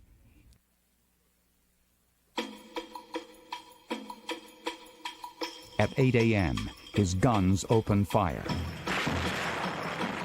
The Yamato launched thunderous volleys from its massive 18-inch guns.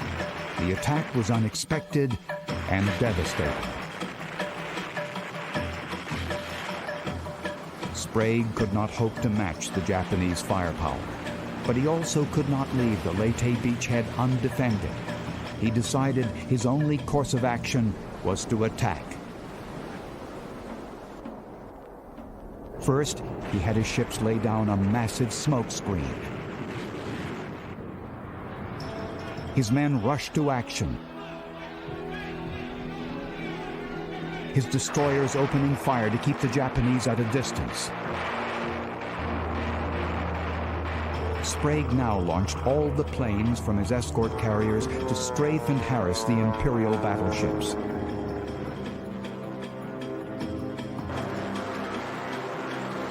These planes helped to distract the large Japanese ships.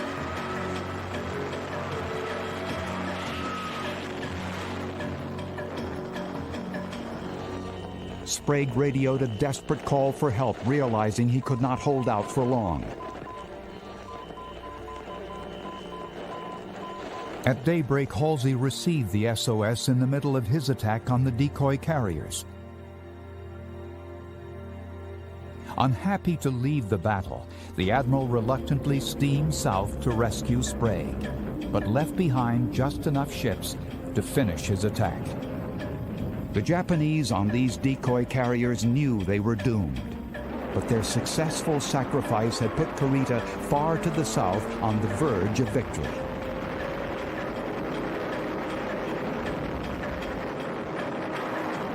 In the next few hours, all of the Japanese decoy carriers were sunk. Back at Leyte Gulf, Sprague was on the ropes. One of his carriers and two of his destroyers had been sunk. Most of his other ships were damaged. Hundreds of U.S. sailors had lost their lives to the big Japanese guns. And then, the unexpected happened. In the pivot point of the Battle of Leyte Gulf, Kurita suddenly calls off his assault. Sprague's spirited response had mistakenly convinced Kurita that he was facing a much larger force. To add to the confusion, a Japanese radio operator intercepted a message that Halsey's fleet was on its way. At that moment, Kurita could have easily destroyed the American landing force, but fearing he was falling into a trap, Kurita fled. One U.S. sailor yelled, "Hell, they're getting away!" A major Japanese victory had been turned into a bitter defeat. The Battle of Leyte Gulf was over. It had cost Japan 10,000 men, 4 fleet carriers, 3 battleships, 10 cruisers, and 288 planes. A surprised Japanese Navy had been devastated by losses from which they would never recover. On shore, MacArthur's army met with considerable success. It would be 4 months before the capital of Manila was captured, but victory in the Philippine Islands was in sight.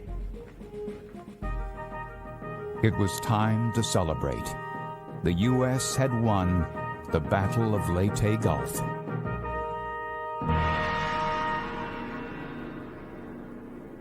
I am intensely proud of the successes our fighting men have won over the Japanese, and I'm sure all of you share this feeling. Our latest successes are but steps along the road to victory, and it will not stop until the Tokyo war makers are utterly defeated.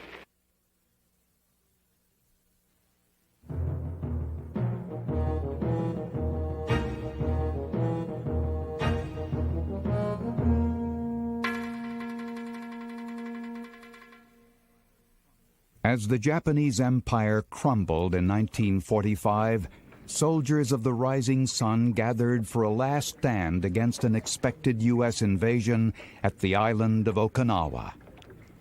Throughout March of 1945, the American Navy closed in on the island, located just 400 miles from Japan. In their last-ditch efforts to protect the mainland, the Japanese would rely upon a special breed of warrior, the kamikaze pilot.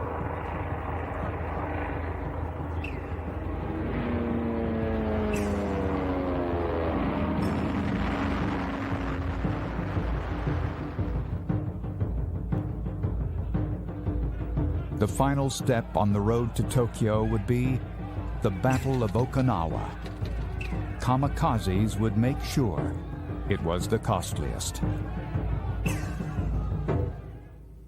Admiral Mark Mitscher was chosen to lead the U.S. Navy carrier task force towards the island. Mitscher knew carriers well. This naval aviator began flying off and landing on aircraft carriers in 1928. Now, 17 years later, his carrier force began softening up Okinawa prior to the U.S. invasion.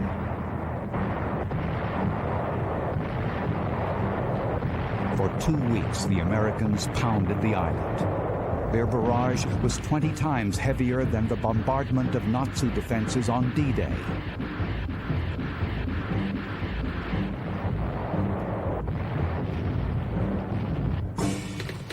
Easter Sunday, April 1st, 1945. 170,000 American combat troops come ashore relatively unopposed. One soldier landing safely comments, "I've already lived longer than I thought I would." General Simon B. Buckner led these ground forces. This Army veteran came from a family of military tradition. During the Civil War, Buckner's father fought for the Confederacy and lost to Ulysses S. Grant.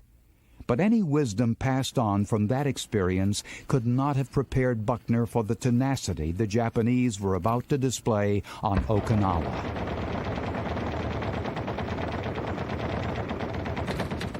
On April 4th, the Americans ran into Japanese resistance for the first time, resistance that would stiffen as the days wore on.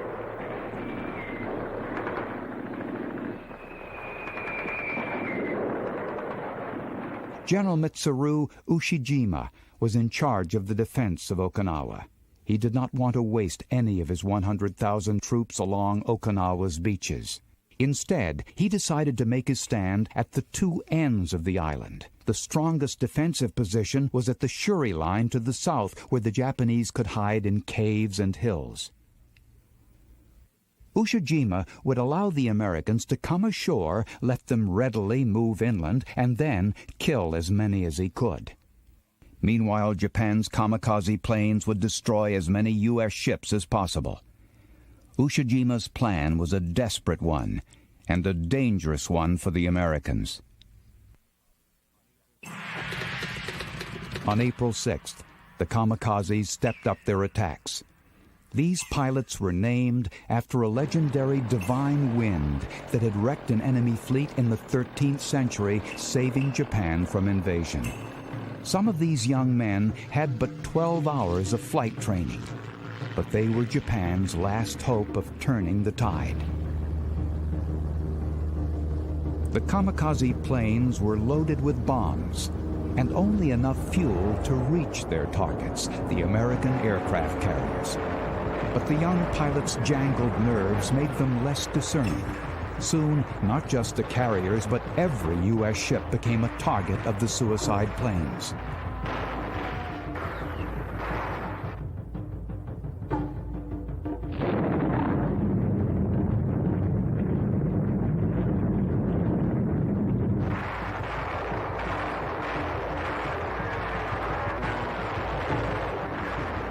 The kamikazes had no trouble finding American ships. In rapid succession, they hit the U.S. carriers Intrepid, Franklin, and Wasp.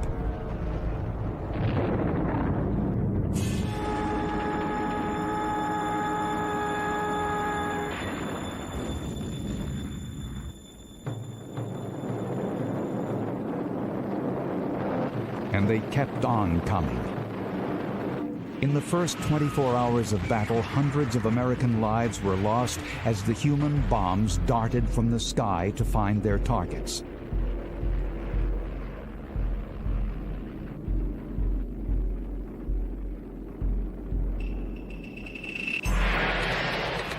Throughout April, the land battle on Okinawa was brutal. The Americans progressed slowly, yard by yard, house by house, as the Japanese slowly fell back toward the south end of the island. Like two tired fighters, both sides pounded each other into exhaustion. GIs frequently gave a hand to otherwise helpless civilians caught in the crossfire of battle. This American camera slate speaks to the fear the Japanese had instilled in Okinawans who were told the U.S. Marines will kill them. When the locals emerged from their hiding spots, they found they had been misled by the Japanese.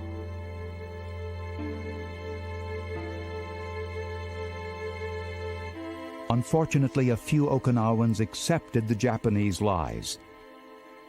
Some, like this woman, jumped to her death rather than face the Americans. More than 30,000 civilians, mostly island farmers, were killed or wounded during the battle. But American troops earned the trust of those civilians who survived.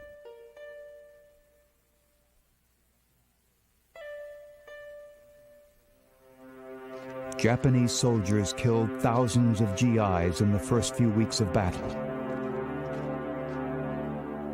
What the Americans thought would be easy became more difficult day by day.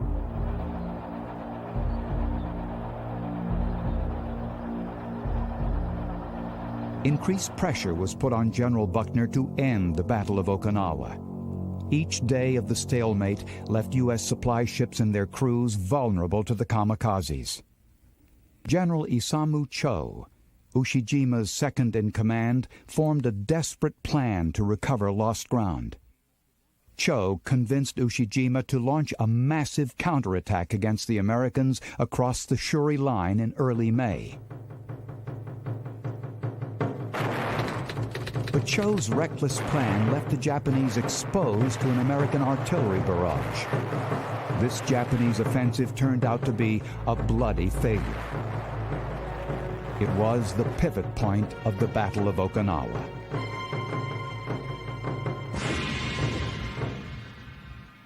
"6,600 Japanese soldiers died in the action.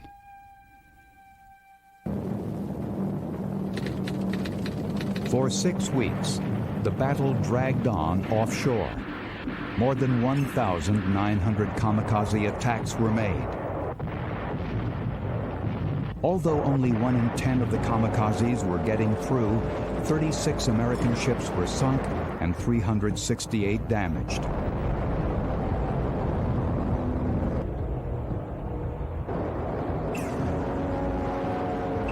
The U.S. carrier Bunker Hill was hit on its flight deck. Planes loaded with bombs and gasoline detonated like a string of firecrackers, turning the ship into an inferno.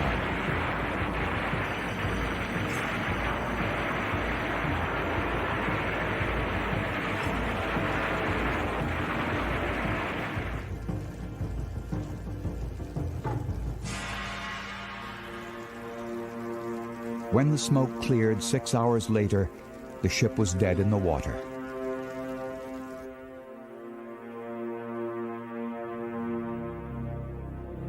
Although Japan's supply of kamikaze pilots seemed endless, their supply of planes was not.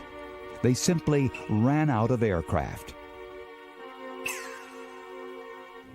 The U.S. fleet had survived, battered but not broken by the kamikazes. As June wore on, the Japanese wore out. They fell back to a final position on the craggy south end of the island. It would take 2 U.S. Marine divisions to clear them out. The Marines searched every cave and cranny for Japanese soldiers. Flamethrowers and hand grenades were used to flush out the enemy.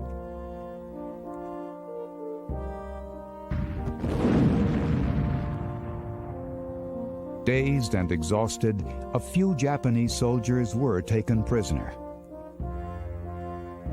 Most chose to die fighting.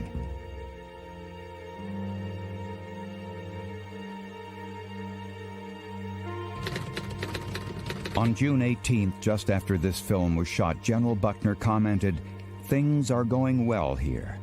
Moments later, with victory but 3 days away, Buckner was killed by a Japanese shell.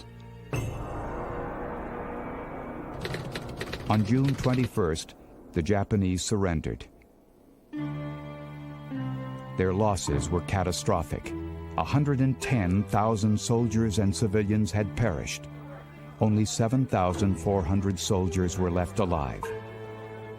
Ushijima and his staff committed harakiri. The empire had suffered its largest loss of life and worst defeat in history. More than 12,500 Americans lost their lives in the Battle of Okinawa. During the 82 days of fighting on this small Pacific island, the world had vastly changed. President Roosevelt had died, the Germans had surrendered, and the former senator from Missouri was contemplating the use of an atomic bomb against Japan. The Americans did not realize that Okinawa would be World War II's final battle. America now faced a momentous decision: to invade Japan or to drop the bomb.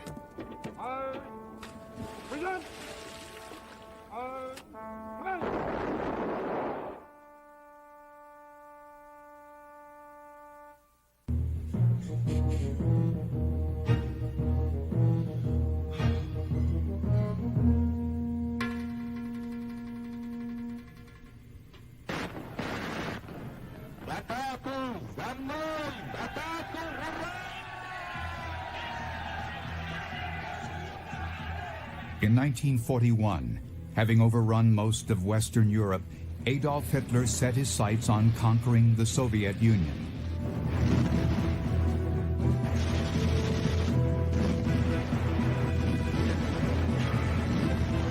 But Hitler's arrogance and foolish strategy would lock him into a battle he could not win. The Battle of Stalingrad.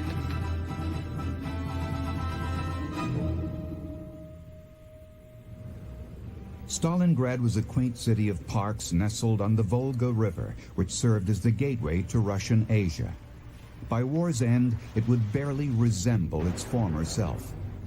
The city was of little strategic importance, but it lay in between two key areas Hitler coveted. To the north was Moscow, of which Hitler promised the German people the swastika will fly over the Kremlin. To the south were the Caucasus, with a bounty of precious oil to tempt the Führer. By capturing Stalingrad, Hitler could secure protection of the German army's northern flank when they invaded the Caucasus for badly needed fuel.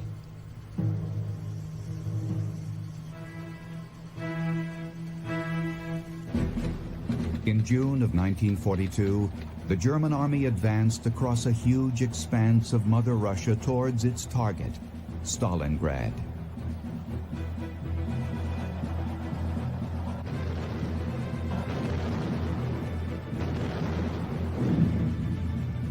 This footage of a cold-blooded killing shows how little regard the Nazis had for any Russian life they came across.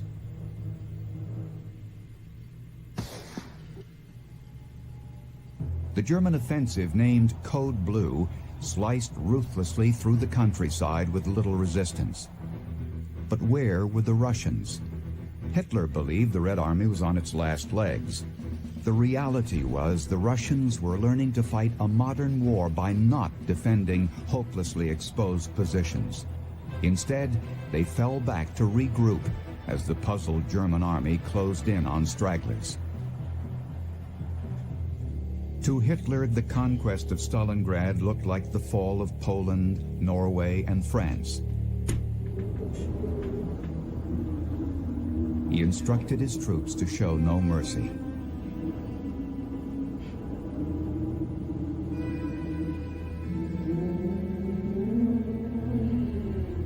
Overconfident, the Führer abandoned his carefully worked-out plan to settle matters in Stalingrad before moving onto the Caucasus.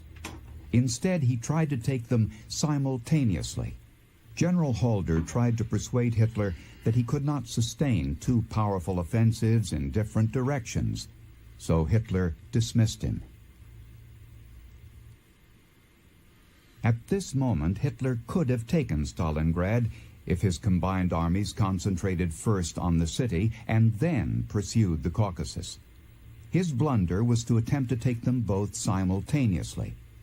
Hitler's haste gave the Soviets precious time to regroup from the Don to the Volga. It was the pivot point of the Battle of Stalingrad.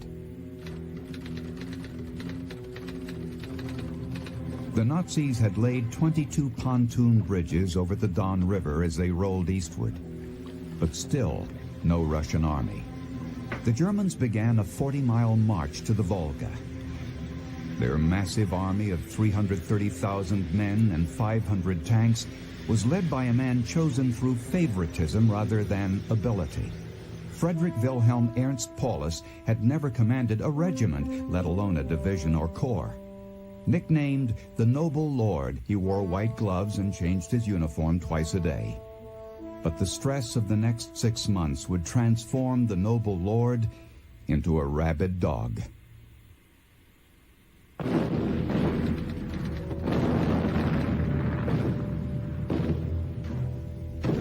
Hitler ordered Paulus to capture Stalingrad within 2 days. Young Nikita Khrushchev supervised the moves of Lieutenant General Yeremenko, the Russian commander in charge of Stalingrad. But the door-to-door fighting would soon come under the control of General Vasily Chikov. This ruthless peasant son with his gold-capped teeth and rumpled uniform told Yeremenko, "We shall hold the city or die there." Through every gutted building and every barricaded street corner, Stalingrad became a Soviet fortress.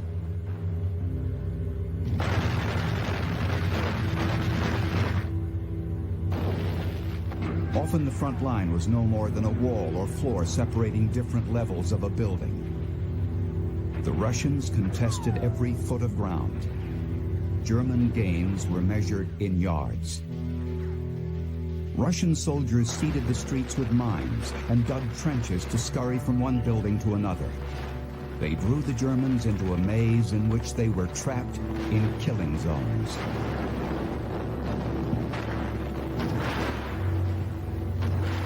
The Germans had a name for this type of street fighting: Rattenkrieg, the War of the Rats.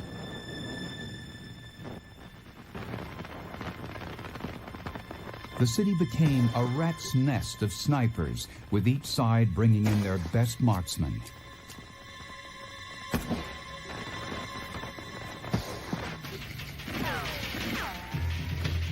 When Paulus committed his last reinforcements, the Germans controlled almost 90% of the city. Hitler confidently announced on German radio that Stalingrad had been captured. And almost at that very moment, the Russian winter began to bite. The temperature quickly dropped to 8 below zero. The Germans suffered their first cases of frostbite. And the Russian reinforcements began to stream in. Men who knew how to deal with the Russian winter.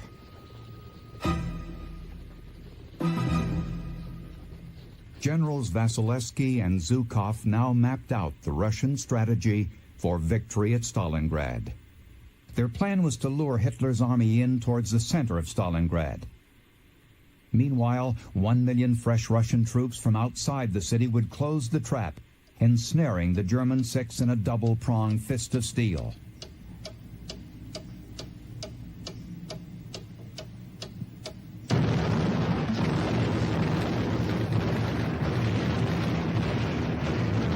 The Russian offensive begins with a cryptic communique from Moscow. Send a messenger to pick up the fur gloves. The Russians have waited patiently for the winter cold to ensure firm footing for their tanks. At Berchtesgaden, Hitler learns of the Russian counteroffensive. An aide urges him to permit the 6th Army to break out from the trap. Hitler screams, "I won't leave the Volga." His reckless determination leads the German 6th Army towards disaster.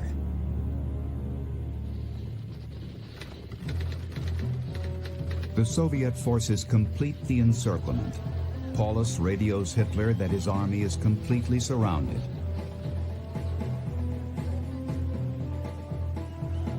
The Soviets are jubilant when they finally link up. They have ensnared the Germans, who can now be starved into submission. Hermann Göring, who has whiled away the winter in sunny Italy, tells Hitler, "My Führer, I announce that the Luftwaffe will supply the Sixth Army from the air." But to supply Paulus by air during the Russian winter is impossible.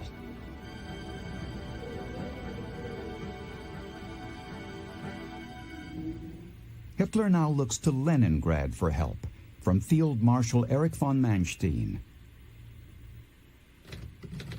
Hitler sends Manstein to rescue Paulus's entrapped Sixth Army. Manstein gets within 35 miles of Paulus, who at this point might save his men by blasting a path through to Manstein. But Paulus stands pat, fearful of defying Hitler's order not to retreat. The time has come for the Russians to eradicate the German Sixth Army. They send Paulus an ultimatum for an honorable surrender. He radios Hitler for permission. Of course, Hitler says no, and the Russians close in.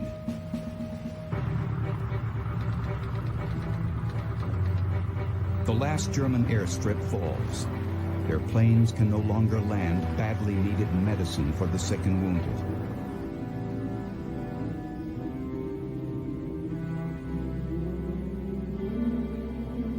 The last plane out to Berlin carried farewell letters from German soldiers to their families.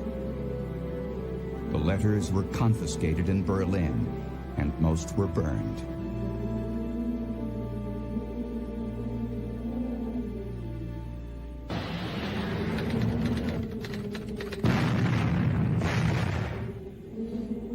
Paulus radios Hitler one last time. Final collapse cannot be delayed more than 24 hours. The Führer replies with a macabre gesture. Hoping Paulus will commit suicide, Hitler promotes him to Field Marshal, knowing there is no record in military history of a German Field Marshal being taken prisoner. By 7:45 p.m., the Russians are at Field Marshal Paulus's door. He has chosen to live and tries to remain calm.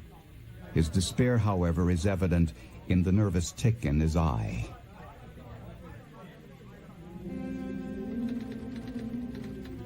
At Stalingrad, Joseph Stalin's military power has been dramatically reborn while the spirit of the German army has been broken. In 24 below zero weather, 91,000 German survivors, half-starved, frostbitten, wounded and dazed, hobble off to the frozen prisoner-of-war camps of Siberia.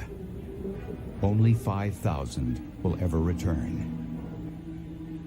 In spite of Hitler's propaganda, the image of the German soldier as invincible has been destroyed. The tide has turned. After Stalingrad, the Germans will be on the defensive for the rest of the war.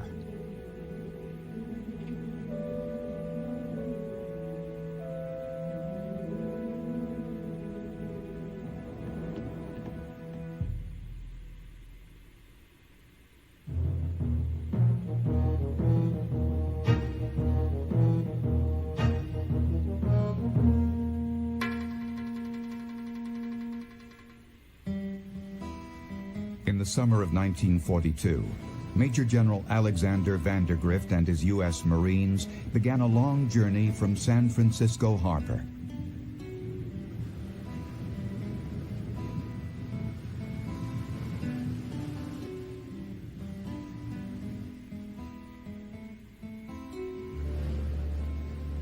In America's first major offensive of World War II, these GIs were out to take a Japanese-held island of which they knew little or nothing at all. A storm masked the coming of the American Armada, foreshadowing the turbulent days that lay ahead at the Battle of Guadalcanal.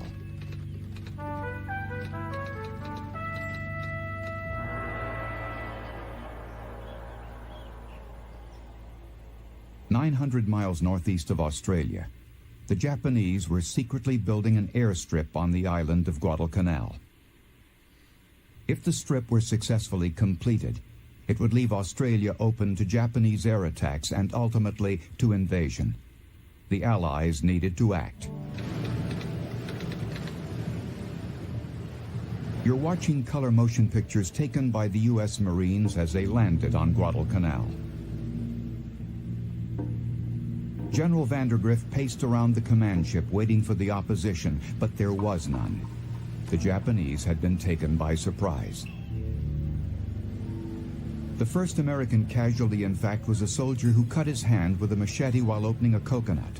But this was just Act 1, in a battle that would rage for 6 months. The Marines bring their supplies ashore, an exhausting job slowed by outdated ships that need to be unloaded from over the sides. The task gave the Japanese precious time to prepare a counterattack.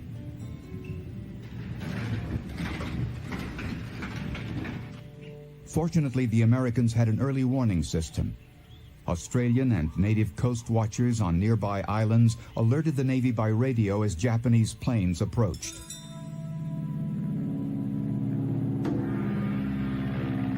But the Marines had little time to escape the enemy.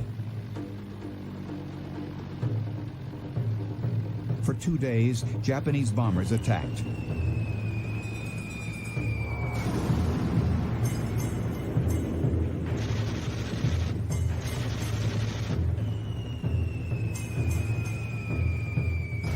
U.S. ships were forced to withdraw. The Marines were now on their own. During this fierce bombing, more than 100 Americans and Australians died off the coast of Guadalcanal. But the Marines pushed on through a mile of jungle to their objective, the nearly completed airstrip. There was little resistance. 1,700 Japanese engineers had fled from the airstrip as the Marines approached. The Americans named their rich prize Henderson Field, after Major Lofton Henderson, a heroic Navy flyer who lost his life in the Battle of Midway 2 months before. The Japanese were far from finished. 7 of their cruisers moved quickly into the Slot, a sea corridor through the Solomon Islands. By establishing naval superiority, the Japanese could land fresh troops to retake Henderson Field. It was clear to both sides that control of the seas around it meant control of the island. The battle for naval domination at Guadalcanal exploded at Iron Bottom Sound. The Japanese began their attack at 1:43 a.m.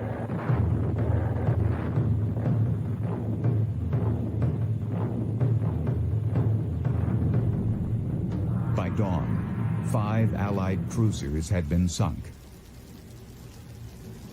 With Japanese sea superiority established, they soon landed 900 reinforcements. Their commander expected that would be enough. He was dead wrong. Colonel Kiyono Ichiki was so confident he began his attack with half his men still at sea.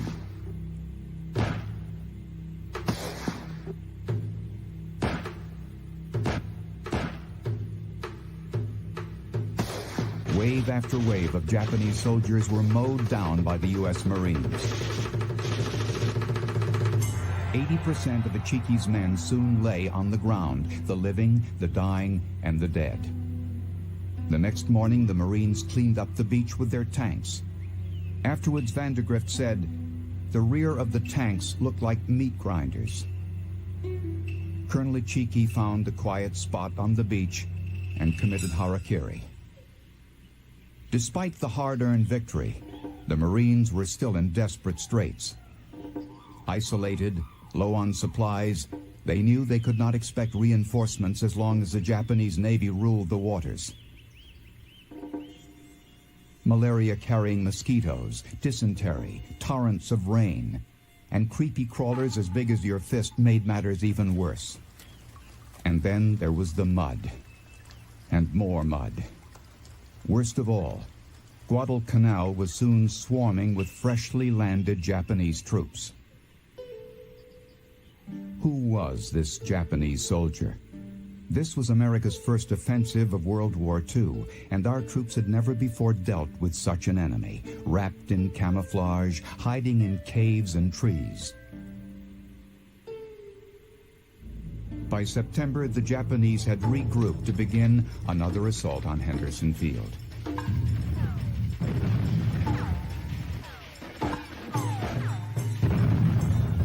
With 6 times as many men as before, they came within 1,000 yards of Henderson before being turned back by the Marines. The Japanese began to wonder, who is this American fighting man?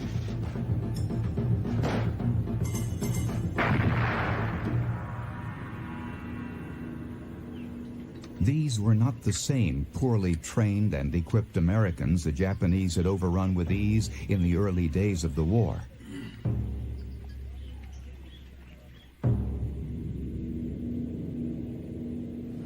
But Japan would not give up on land or sea.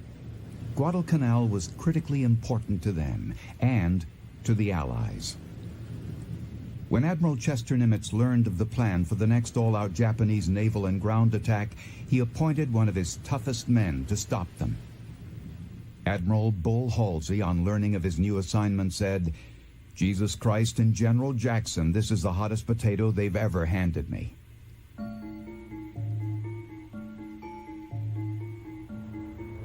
Throughout November, the Japanese tried to isolate the Marines on Guadalcanal by crushing their naval support.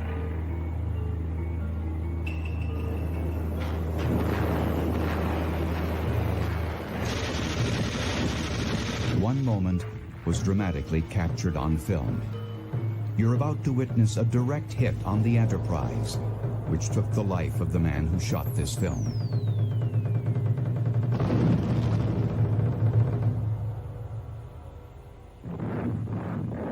Then began one of the fiercest naval actions of World War II on the night of November 12th. 23 Japanese ships, including 2 battleships and a heavy cruiser, would never again see the light of day.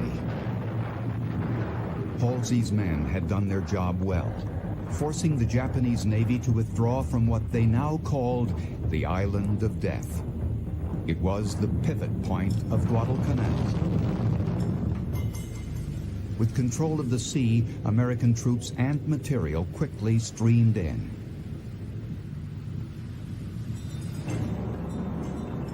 Incredibly, the Japanese made one more attempt to land reserves on Guadalcanal. American pilots annihilated them like sitting ducks on the beach. 5,000 Japanese soldiers were killed in their landing craft in this hopeless last-ditch effort.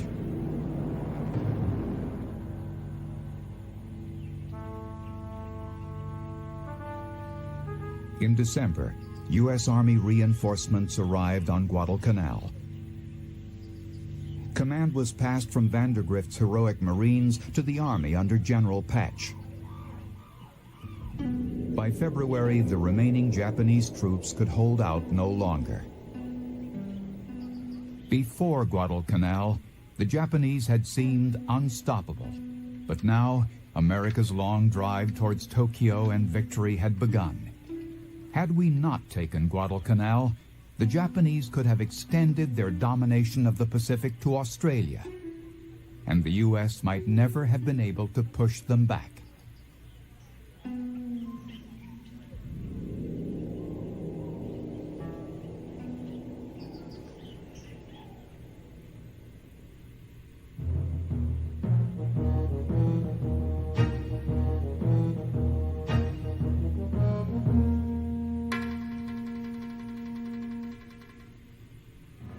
The world knew North Africa as an exotic land of camels, pyramids, desert heat, and ancient history. In World War II, modern history was written here. In 1942, Adolf Hitler, master of Europe, was expanding his grasp on North Africa from Libya to Morocco. He had put the French colonies of Morocco, Algeria, and Tunisia under command of the Vichy French, his Nazi puppet government. But the British maintained a presence nearby at Gibraltar and Egypt. Erwin Rommel, Germany's most celebrated general, was chosen to lead the mighty Africa Corps against the British in an attempt to seal off the Mediterranean from the Allies. The battle for North Africa would be an early, crucial turning point of World War II. 7 months after Pearl Harbor, Churchill and Roosevelt met to plan a strategy for North Africa. The Prime Minister convinced FDR that a U.S.-led invasion would bolster British forces there and give the Americans valuable combat experience. The invasion could also open up a route for a backdoor attack of Nazi Europe. General Dwight David Eisenhower was appointed to lead the Allied invasion, Operation Torch. For several months, however, the British would remain on their own, facing a most formidable opponent. Erwin Rommel, known as the Desert Fox, was a brilliant soldier and tactician. He worried, however, that his armies would be outgunned by fresh American men and equipment. The Nazi hierarchy was not sympathetic. Hermann Göring sneered, "All the Americans can make are razor blades and refrigerators." Rommel answered, "I only wish, Herr Reich Marshal, that we were issued similar razor blades." In August, Winston Churchill arrived in North Africa. He appointed an aggressive new leader for the British Eighth Army, General Bernard Law Montgomery. Known as Monty to his men, he was also a strong tactician, but more cautious than Rommel. His instructions from Churchill were clear. Your prime and main duty will be to take or destroy at the earliest opportunity the German-Italian army commanded by Field Marshal Rommel. The stage was set for a battle between two legends. In 2 months' time, Monty began his offensive against the Germans, which would culminate at El Alamein. In a stroke of good fortune for the British, Rommel had fallen ill and left North Africa for 3 days' treatment in Austria. The Africa Corps was without its greatest asset, the Desert Fox.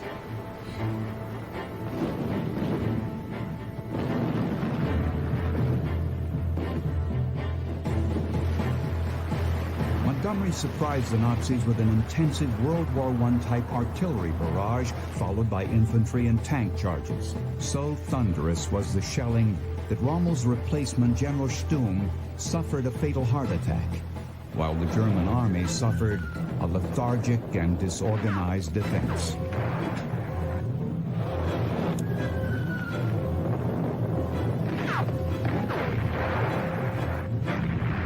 On the third day of battle, Rommel returned, as he put it, to save what can be saved. Against Hitler's wishes, he withdrew his battered German troops.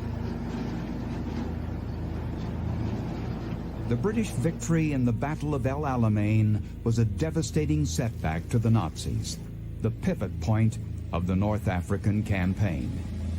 The importance of the El Alamein victory was summed up by Winston Churchill. "It is not the end," he said. "It may not even be the beginning of the end, but it is undoubtedly the end of the beginning." The victorious British rolled on, but the costs of El Alamein had been high. 250 tanks and more than 13,000 casualties. Even so, they had succeeded in shaking up the previously unshakable Germans. Rommel pleaded with Hitler for fresh troops and supplies. Hitler, distracted by events on the Russian front, ignored him. The Führer's decision would prove disastrous. As German officers continued to surrender, the Americans were about to join the fray. Eisenhower, from his headquarters in Gibraltar, mapped out the plan for Operation Torch, the long-awaited American invasion of North Africa. Landings were planned for Algiers, Oran, and French Morocco near Casablanca. The Allies hoped the Vichy French troops would turn and fight against their Nazi occupiers. Pleas were broadcast to the Vichy French in their own tongue, including one appeal direct from Washington. Nous arrivons parmi vous seulement pour écraser et pour anéantir vos ennemis. Croyez-nous bien. Nous ne voulons vous faire aucun mal. Rendez-vous concours où vous pouvez, mes amis, et nous verrons revenir le jour glorieux quand la liberté et la paix régneront de nouveau dans le monde. Vive la France éternelle!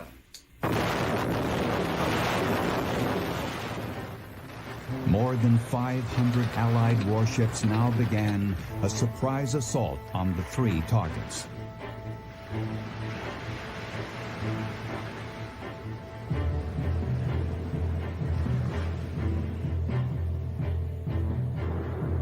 American GIs stormed the beaches carrying the stars and stripes in the hope that the Vichy French would not fire on them. But Vichy French bullets took their toll of American lives, with the most stubborn opposition coming from Casablanca. Finally, when Vichy commander Jean Darlan was captured in Algiers, he persuaded his soldiers to yield to the Americans, who were quickly tightening a noose around all three cities.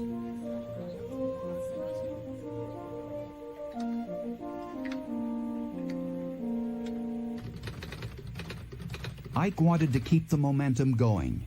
He planned to swiftly move his troops toward Tunisia and attack the Germans before they could be resupplied. If it worked, Ike's pressure from the north and Monty's pressure from the south could oust the German army from North Africa. Meanwhile, by sea and air, the Nazis raced to build up their forces in preparation for the expected Allied attack. They airlifted 1,500 men a day to Tunis from Sicily in a race against time. By late November, the Allies were within sight of Tunis.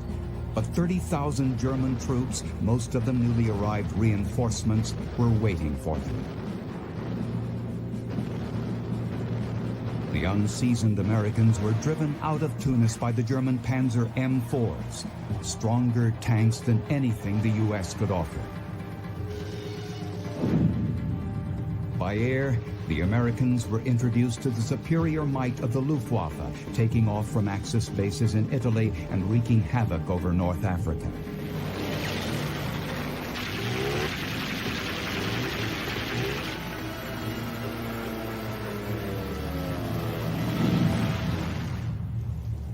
Ike's gamble had failed. American troops were humbled by the still mighty German army. The new year of 1943 brings a surprise visitor to war-weary GIs in North Africa. It's 10 o'clock, and here is the news you've been waiting for. Franklin D. Roosevelt and Winston Churchill have met on the soil of Africa at Casablanca. They drew up battle plans for 1943, plans designed to bring about the unconditional surrender of Germany, Italy, and Japan. The German Supreme Commander of the Mediterranean, Albert Kesselring, comes to North Africa to meet with General Rommel. The Desert Fox informs Kesselring that he plans to attack the Allies through the mountains of western Tunisia at Kasserine Pass. Rommel's plan is to knock out the vital Allied communication and supply stations at Tebessa. On February 19th, the German attack begins. The Americans are taken by surprise and thoroughly beaten. But the victory is a Pyrrhic one for Rommel. Rommel had broken through the Allied lines, But the savage fighting left him with only 1 day's ammunition and very little fuel for his army. He was forced to withdraw. This last-gasp German offensive turned out to be Rommel's final victory in North Africa. Rommel knew the depleted North African German forces could not hold out against the ever-growing number of Allied soldiers and supplies. He implored Hitler to abandon North Africa. The Fuhrer screamed, "Africa will be held," and placed Rommel on sick leave. The Germans were left with a weary army, 76 functioning tanks, and so little gasoline that their soldiers attempted to distill fuel from local wines and spirits. In April, the Allied armies of the North and South linked up to wrap up the North African campaign.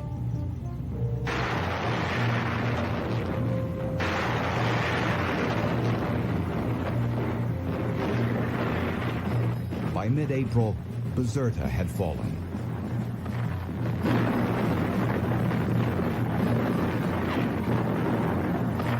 Soon, Tunis was again in sight. This time, the German army could not defend it.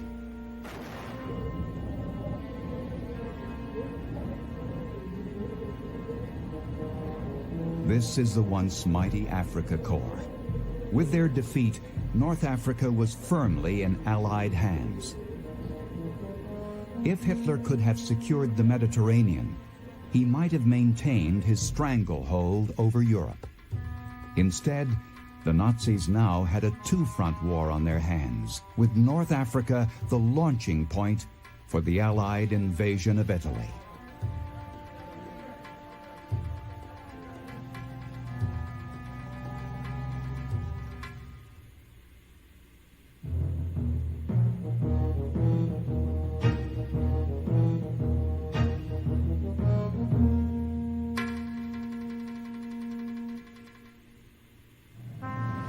On the night of June 5, 1944, the greatest armada ever assembled left southern England, bound for the coast of France.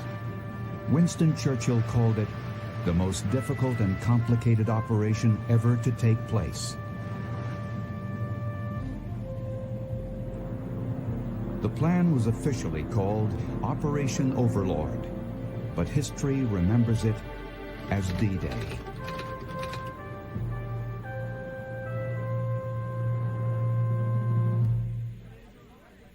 D-Day could only succeed if the Allied forces were united under the direction of a firm hand. That firm hand belonged to General Dwight David Eisenhower. Ike had little combat experience, but his penchant for planning made him an ideal choice. Bernard Law Montgomery, the arrogant British commander who had fought the Germans in North Africa, was under Eisenhower and resented it. Known to his men as God Almonte, he was put in charge of the British and Canadian ground forces for the invasion. Ike chose General Omar Bradley, his calm and able friend, to lead the American land forces. Throughout the spring of 1943, war-weary England was besieged by an invasion, not from Germany, but from 1.5 million American GIs. The Brits said the American soldier was overpaid, oversexed, and overhere. The Americans replied, "You Brits are underpriced, undersexed, and under Eisenhower." This was not the first invasion of Nazi-occupied France. In August of '42, a disastrous, poorly planned raid was attempted by Canadian and British forces at the northern French port town of Dieppe. One regiment lost 80% of its men, but many lessons were learned. Lord Mountbatten would say, for every soldier who died at Dieppe, 10 were saved on D-Day. The Germans knew that an invasion was imminent. The question was when and where. Hitler's hunch was Normandy, but his aides dismissed it. They believed the Allies would instead invade a port town to land the huge amount of necessary supplies.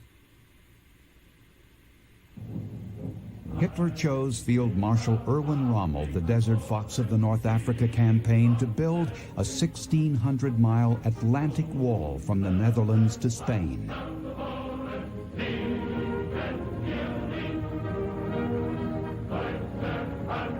With slave labor, Rommel fortified every inch of beach, placed millions of mines offshore, and built thousands of pillboxes with 13-foot thick walls and massive artillery.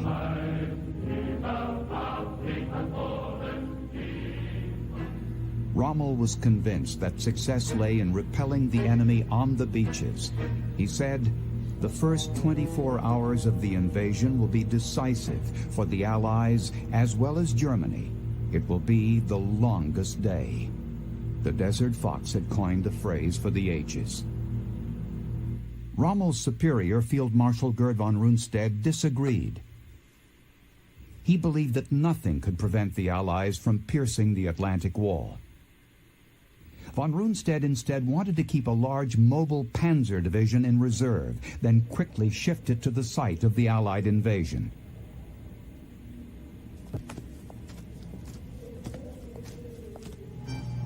By 1943, each month, American war production was creating 140 ships, 2,500 tanks, 15,000 jeeps, and 8,000 airplanes, much of it heading for England.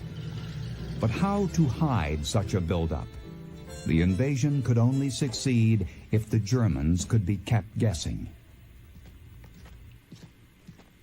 General George Patton kept them guessing through Operation Fortitude, a huge hoax designed to lead German intelligence to believe that the Allied invasion would take place at the Pas de Calais, where the channel was at its narrowest. To further the deception, Patton kept himself highly visible at the headquarters of his fake invasion force directly across from Calais. And there was more to the plan. Thousands of misleading radio transmissions were leaked to German intelligence to keep them off balance. Fake tanks and jeeps, called dummies, were strategically placed throughout England to divert attention from the true buildup in the south. The magnificent deception caused the Germans to hold a major part of their forces near Calais, well away from the Normandy beaches. The hoax had worked. In the spring of 1944, in preparation for the invasion, Allied pilots shot down 3,000 German planes. The Luftwaffe would not be a factor on D-Day. Allied air power also focused on the French railways. These air attacks were designed to cripple German supply movements by rail towards Normandy.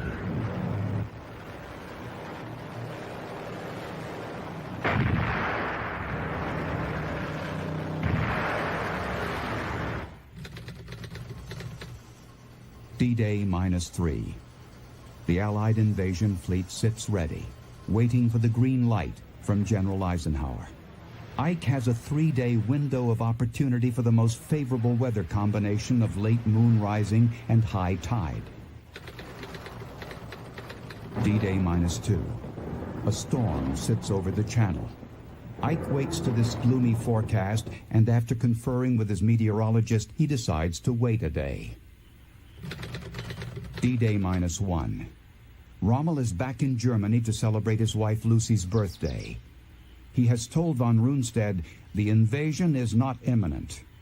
For Lucy's birthday, Rommel brings a fine pair of shoes from Paris. That same day, Ike is informed that the Normandy weather may clear by the morning of the 6th. Ike knows if D-Day is postponed again, it will be 2 weeks before the right conditions occur. He calmly says, "Okay, we'll go." The Allied plan is to send paratroopers inland to protect the flanks of the beach landing. A naval bombardment will follow at daybreak. The British and Canadians will then invade the beaches codenamed Gold, Juno, and Sword, while the Americans invade Utah and Omaha. Finally, the combined Allied air and sea forces will link up to form a breakout for Paris. By the evening of June 5th, the largest naval armada in history slowly approaches Normandy. The sea is choppy. Men from states like Minnesota, Nebraska, and Iowa are earning their sea legs the hard way. Back in England, Ike visits with the men who will be first to face the enemy, the airborne. They will come into Normandy by glider or parachute. It is a bittersweet moment for Ike, who knows that 70% of these gallant young men are expected to be wounded or killed. Ike's final message leaves no doubt of the task ahead. Soldiers, sailors, the eyes of the world are upon you. The hopes and prayers of liberty-loving people everywhere march with you. Your task will not be an easy one. I have full confidence in your courage, devotion to duty, and skill in battle. We will accept nothing less than full victory. More than 12,000 Allied aircraft crossed the Channel that night. In contrast, the Axis had only 169 planes. A German defender recalled, "We looked up and there they were, sailing in over our heads. We lay on our backs and fired until we could not work the bolts on our rifles anymore." But with such masses, it seemed to make little difference. 24,000 paratroopers descended on Normandy. Most of the British hit their mark. 3/4 of the 16,000 Americans were scattered across the landscape, victims of confusion and miscalculation. Throughout the morning hours of D-Day, the Americans scrambled toward their objectives. Many never made it. The Germans on the Normandy coast had no illusions about what was happening. Nazi headquarters, however, was literally asleep. Rommel was called at his home in Germany 3 hours after the air assault began, but Hitler's aides were afraid to wake the Fuhrer until the invasion was officially confirmed. Von Rundstedt, the only commander awake at this point, eventually got through to Hitler and requested reinforcements. Hitler, still convinced by the great Allied deception that the real invasion would come at Calais, delayed his response for 7 hours. That delay proved to be the pivot point of D-Day. A sea of Allied ships sent salvo after salvo thundering into Hitler's Atlantic Wall.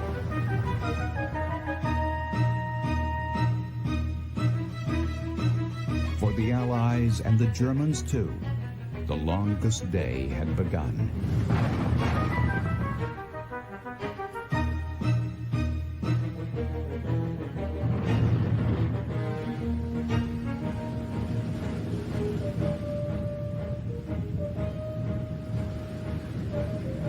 As Allied landing craft neared shore, their naval guns stopped the barrage to keep from hitting them. It was enough for them to avoid the German fire. But life or death at Normandy depended mostly upon which of the 5 beaches you landed upon.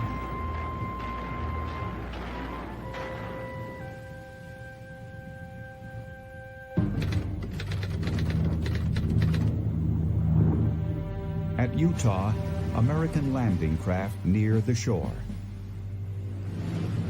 The Americans wade through 100 yards of surf to the flat beach. It is oddly quiet. Many of the Germans at Utah have been killed or dazed by the massive Allied bombardment. The Americans move quickly inland. Utah is a resounding success. 2 British and 1 Canadian division come ashore at Gold, Juno, and Sword. 4 years after the Nazis began their reign of terror over England, the British finally put them on the defensive.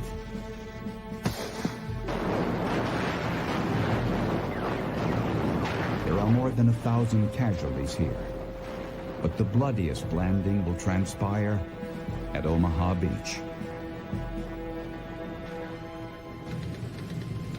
At Omaha, a sea of blood is shed. Allied air attacks had missed the German machine gun nest at Omaha due to poor visibility. In the first wave, one inexperienced American unit facing the best-trained German division in Normandy suffered 96% casualties in just 3 minutes of battle.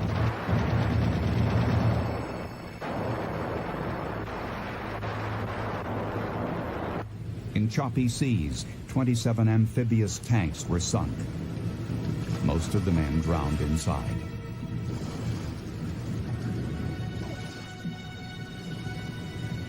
If you made it to shore at Omaha, you were soon pinned down against 100-foot cliffs, with the tide creeping in. Inspiration to move on, whatever the price, was provided by Colonel George Taylor. He raced across the sands, crying out, "The only people on this beach are the dead and those who are going to die. Now let's get the hell out of here." Individual acts of heroism finally took out the German gun positions. By late afternoon, at a cost of 1,000 lives, the Americans took control. Shortly after, Ernest Hemingway came ashore. He wrote, "The first, second, third, fourth, and fifth waves lay where they had fallen, looking like so many heavily laden bundles on the flat, pebbly stretch between the sea and the first cover."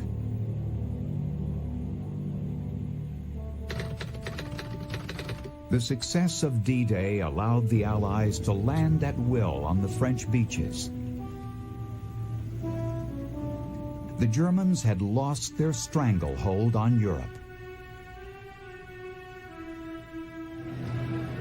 By July 1st, more than 1 million Allied soldiers would arrive on French soil.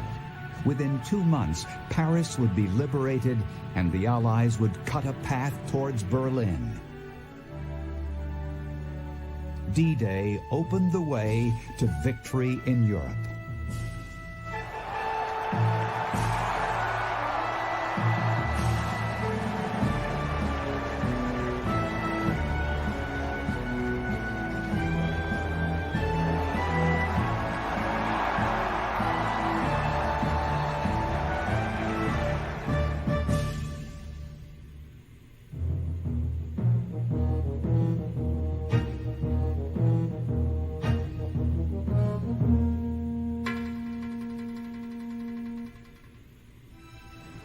In 1945, the Pacific Ocean stood for anything but calm and peace.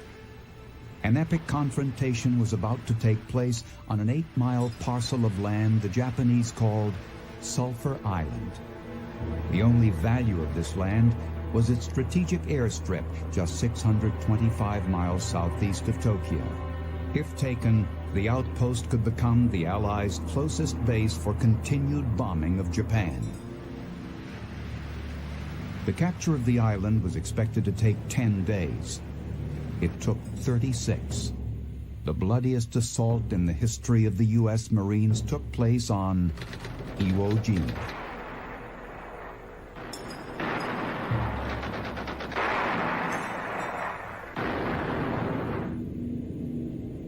By the fall of 1944, the Americans were rapidly closing in on the Japanese. In June, American brass decided to continuously bomb Tokyo. They hoped to break Japanese morale and force an unconditional surrender.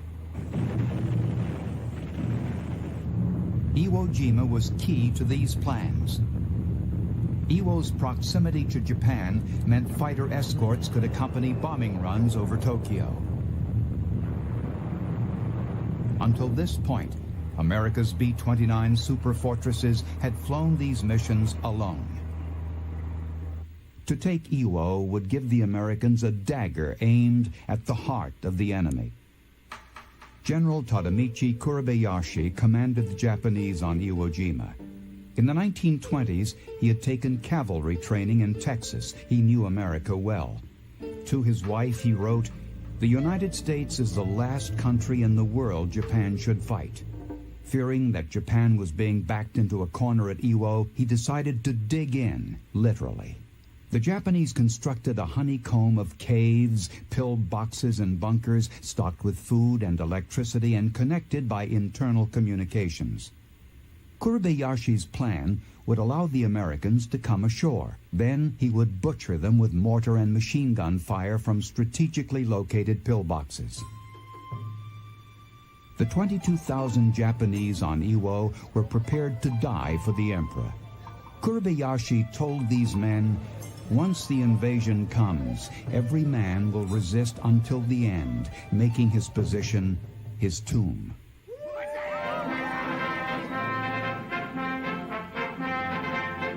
Iwo Jima, Japanese citadel 625 miles from Tokyo.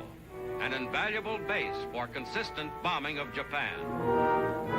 Warships of the massive American Fifth Fleet gather off Iwo. By sea and by air, Iwo Jima is subjected to more than 70 days of bombardment, the heaviest of all on the last 3 days before the landing. The moment of assault draws near. On February 19th, 60,000 U.S. Marines invaded Iwo. The morning erupted into a firestorm of shells and rockets. A war correspondent on one of the ships wrote, "I can't help thinking nobody can live through this, but I know better."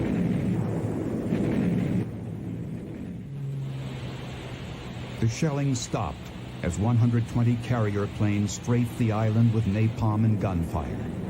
But the ferocious bombardment had failed to rouse the Japanese from their underground shelters. It just kept them awake.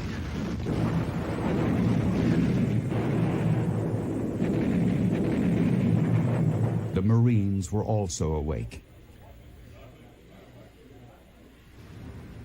At 7:30 that morning, they boarded their landing craft for a 2-mile trip into the unknown. Mostly veterans of other Pacific struggles, they knew only one thing for sure. They would confront a dangerous and devious enemy. Hands up, strip, come here, come out. These were the Japanese phrases Marines attempted to master. But such small talk would be of little help against an enemy willing to sacrifice his life for the emperor. It was expected that 15,000 of these Marines would become casualties. As it turned out, the figure was conservative.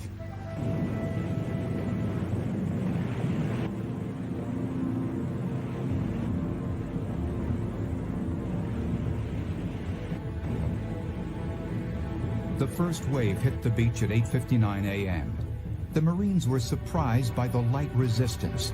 The enemy was drawing them in to disaster. The Marines' first great obstacle was the volcanic sand, so loose that American tanks could barely get a grip on the stuff to move inland. One exasperated private trying to dig a foxhole said, "It's like digging a hole in a barrel of wheat." But by 5 p.m. that day, 30,000 Marines were on the shores of Iwo Jima. The U.S. force had successfully landed near Mount Suribachi, unaware that inside the extinct volcano lurked 1,200 Japanese soldiers ready to pick off the approaching Marines. From the Japanese perches high atop Suribachi, the Marines were vulnerable to mortar and machine gun fire on every inch of Iwo. The only way to attack the entrenched Japanese positions was from up close. As the Marines cautiously climbed the flanks of Suribachi, they could actually hear the Japanese talking inside the volcano.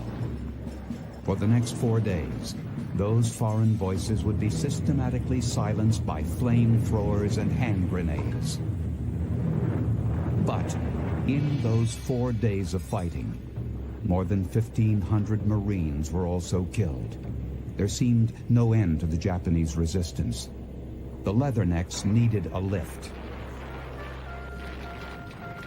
One group of tenacious Marines finally made it up the north face of Suribachi. They claimed this hunk of volcanic rock in a stunning moment which America and the world would never forget. Perhaps the best remembered image of World War II. the site of Old Glory, proudly waving over Mount Suribachi, inspired the thousands of Marines below. It was the pivot point in the battle for Iwo Jima.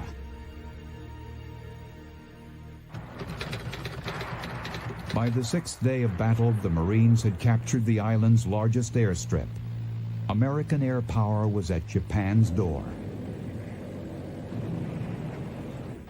There was some hope that conquering the rest of the island would be less costly. It was not to be. The Marine death toll mounted as Japanese mortar shells were fired from Iwo's northern end.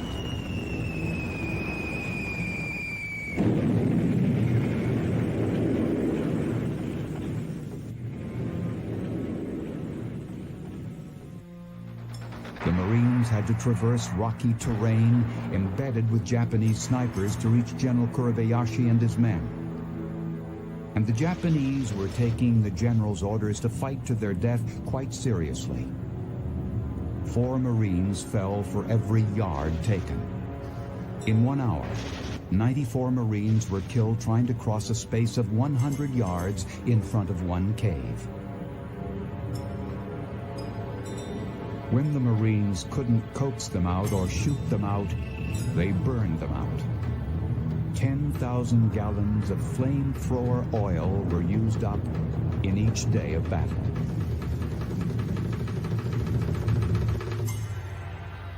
"36 days after the U.S. invasion, the enemy surrendered. Of the 22,000 Japanese that originally occupied Iwo, only 1,000 survived. The rest had fought to their death. Kurebayashi's body was never found.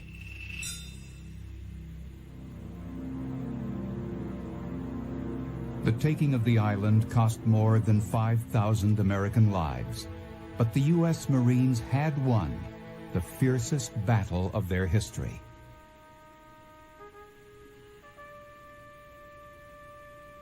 Of the bloody struggle, Admiral Chester Nimitz said, "On Iwo Island, uncommon valor was a common virtue."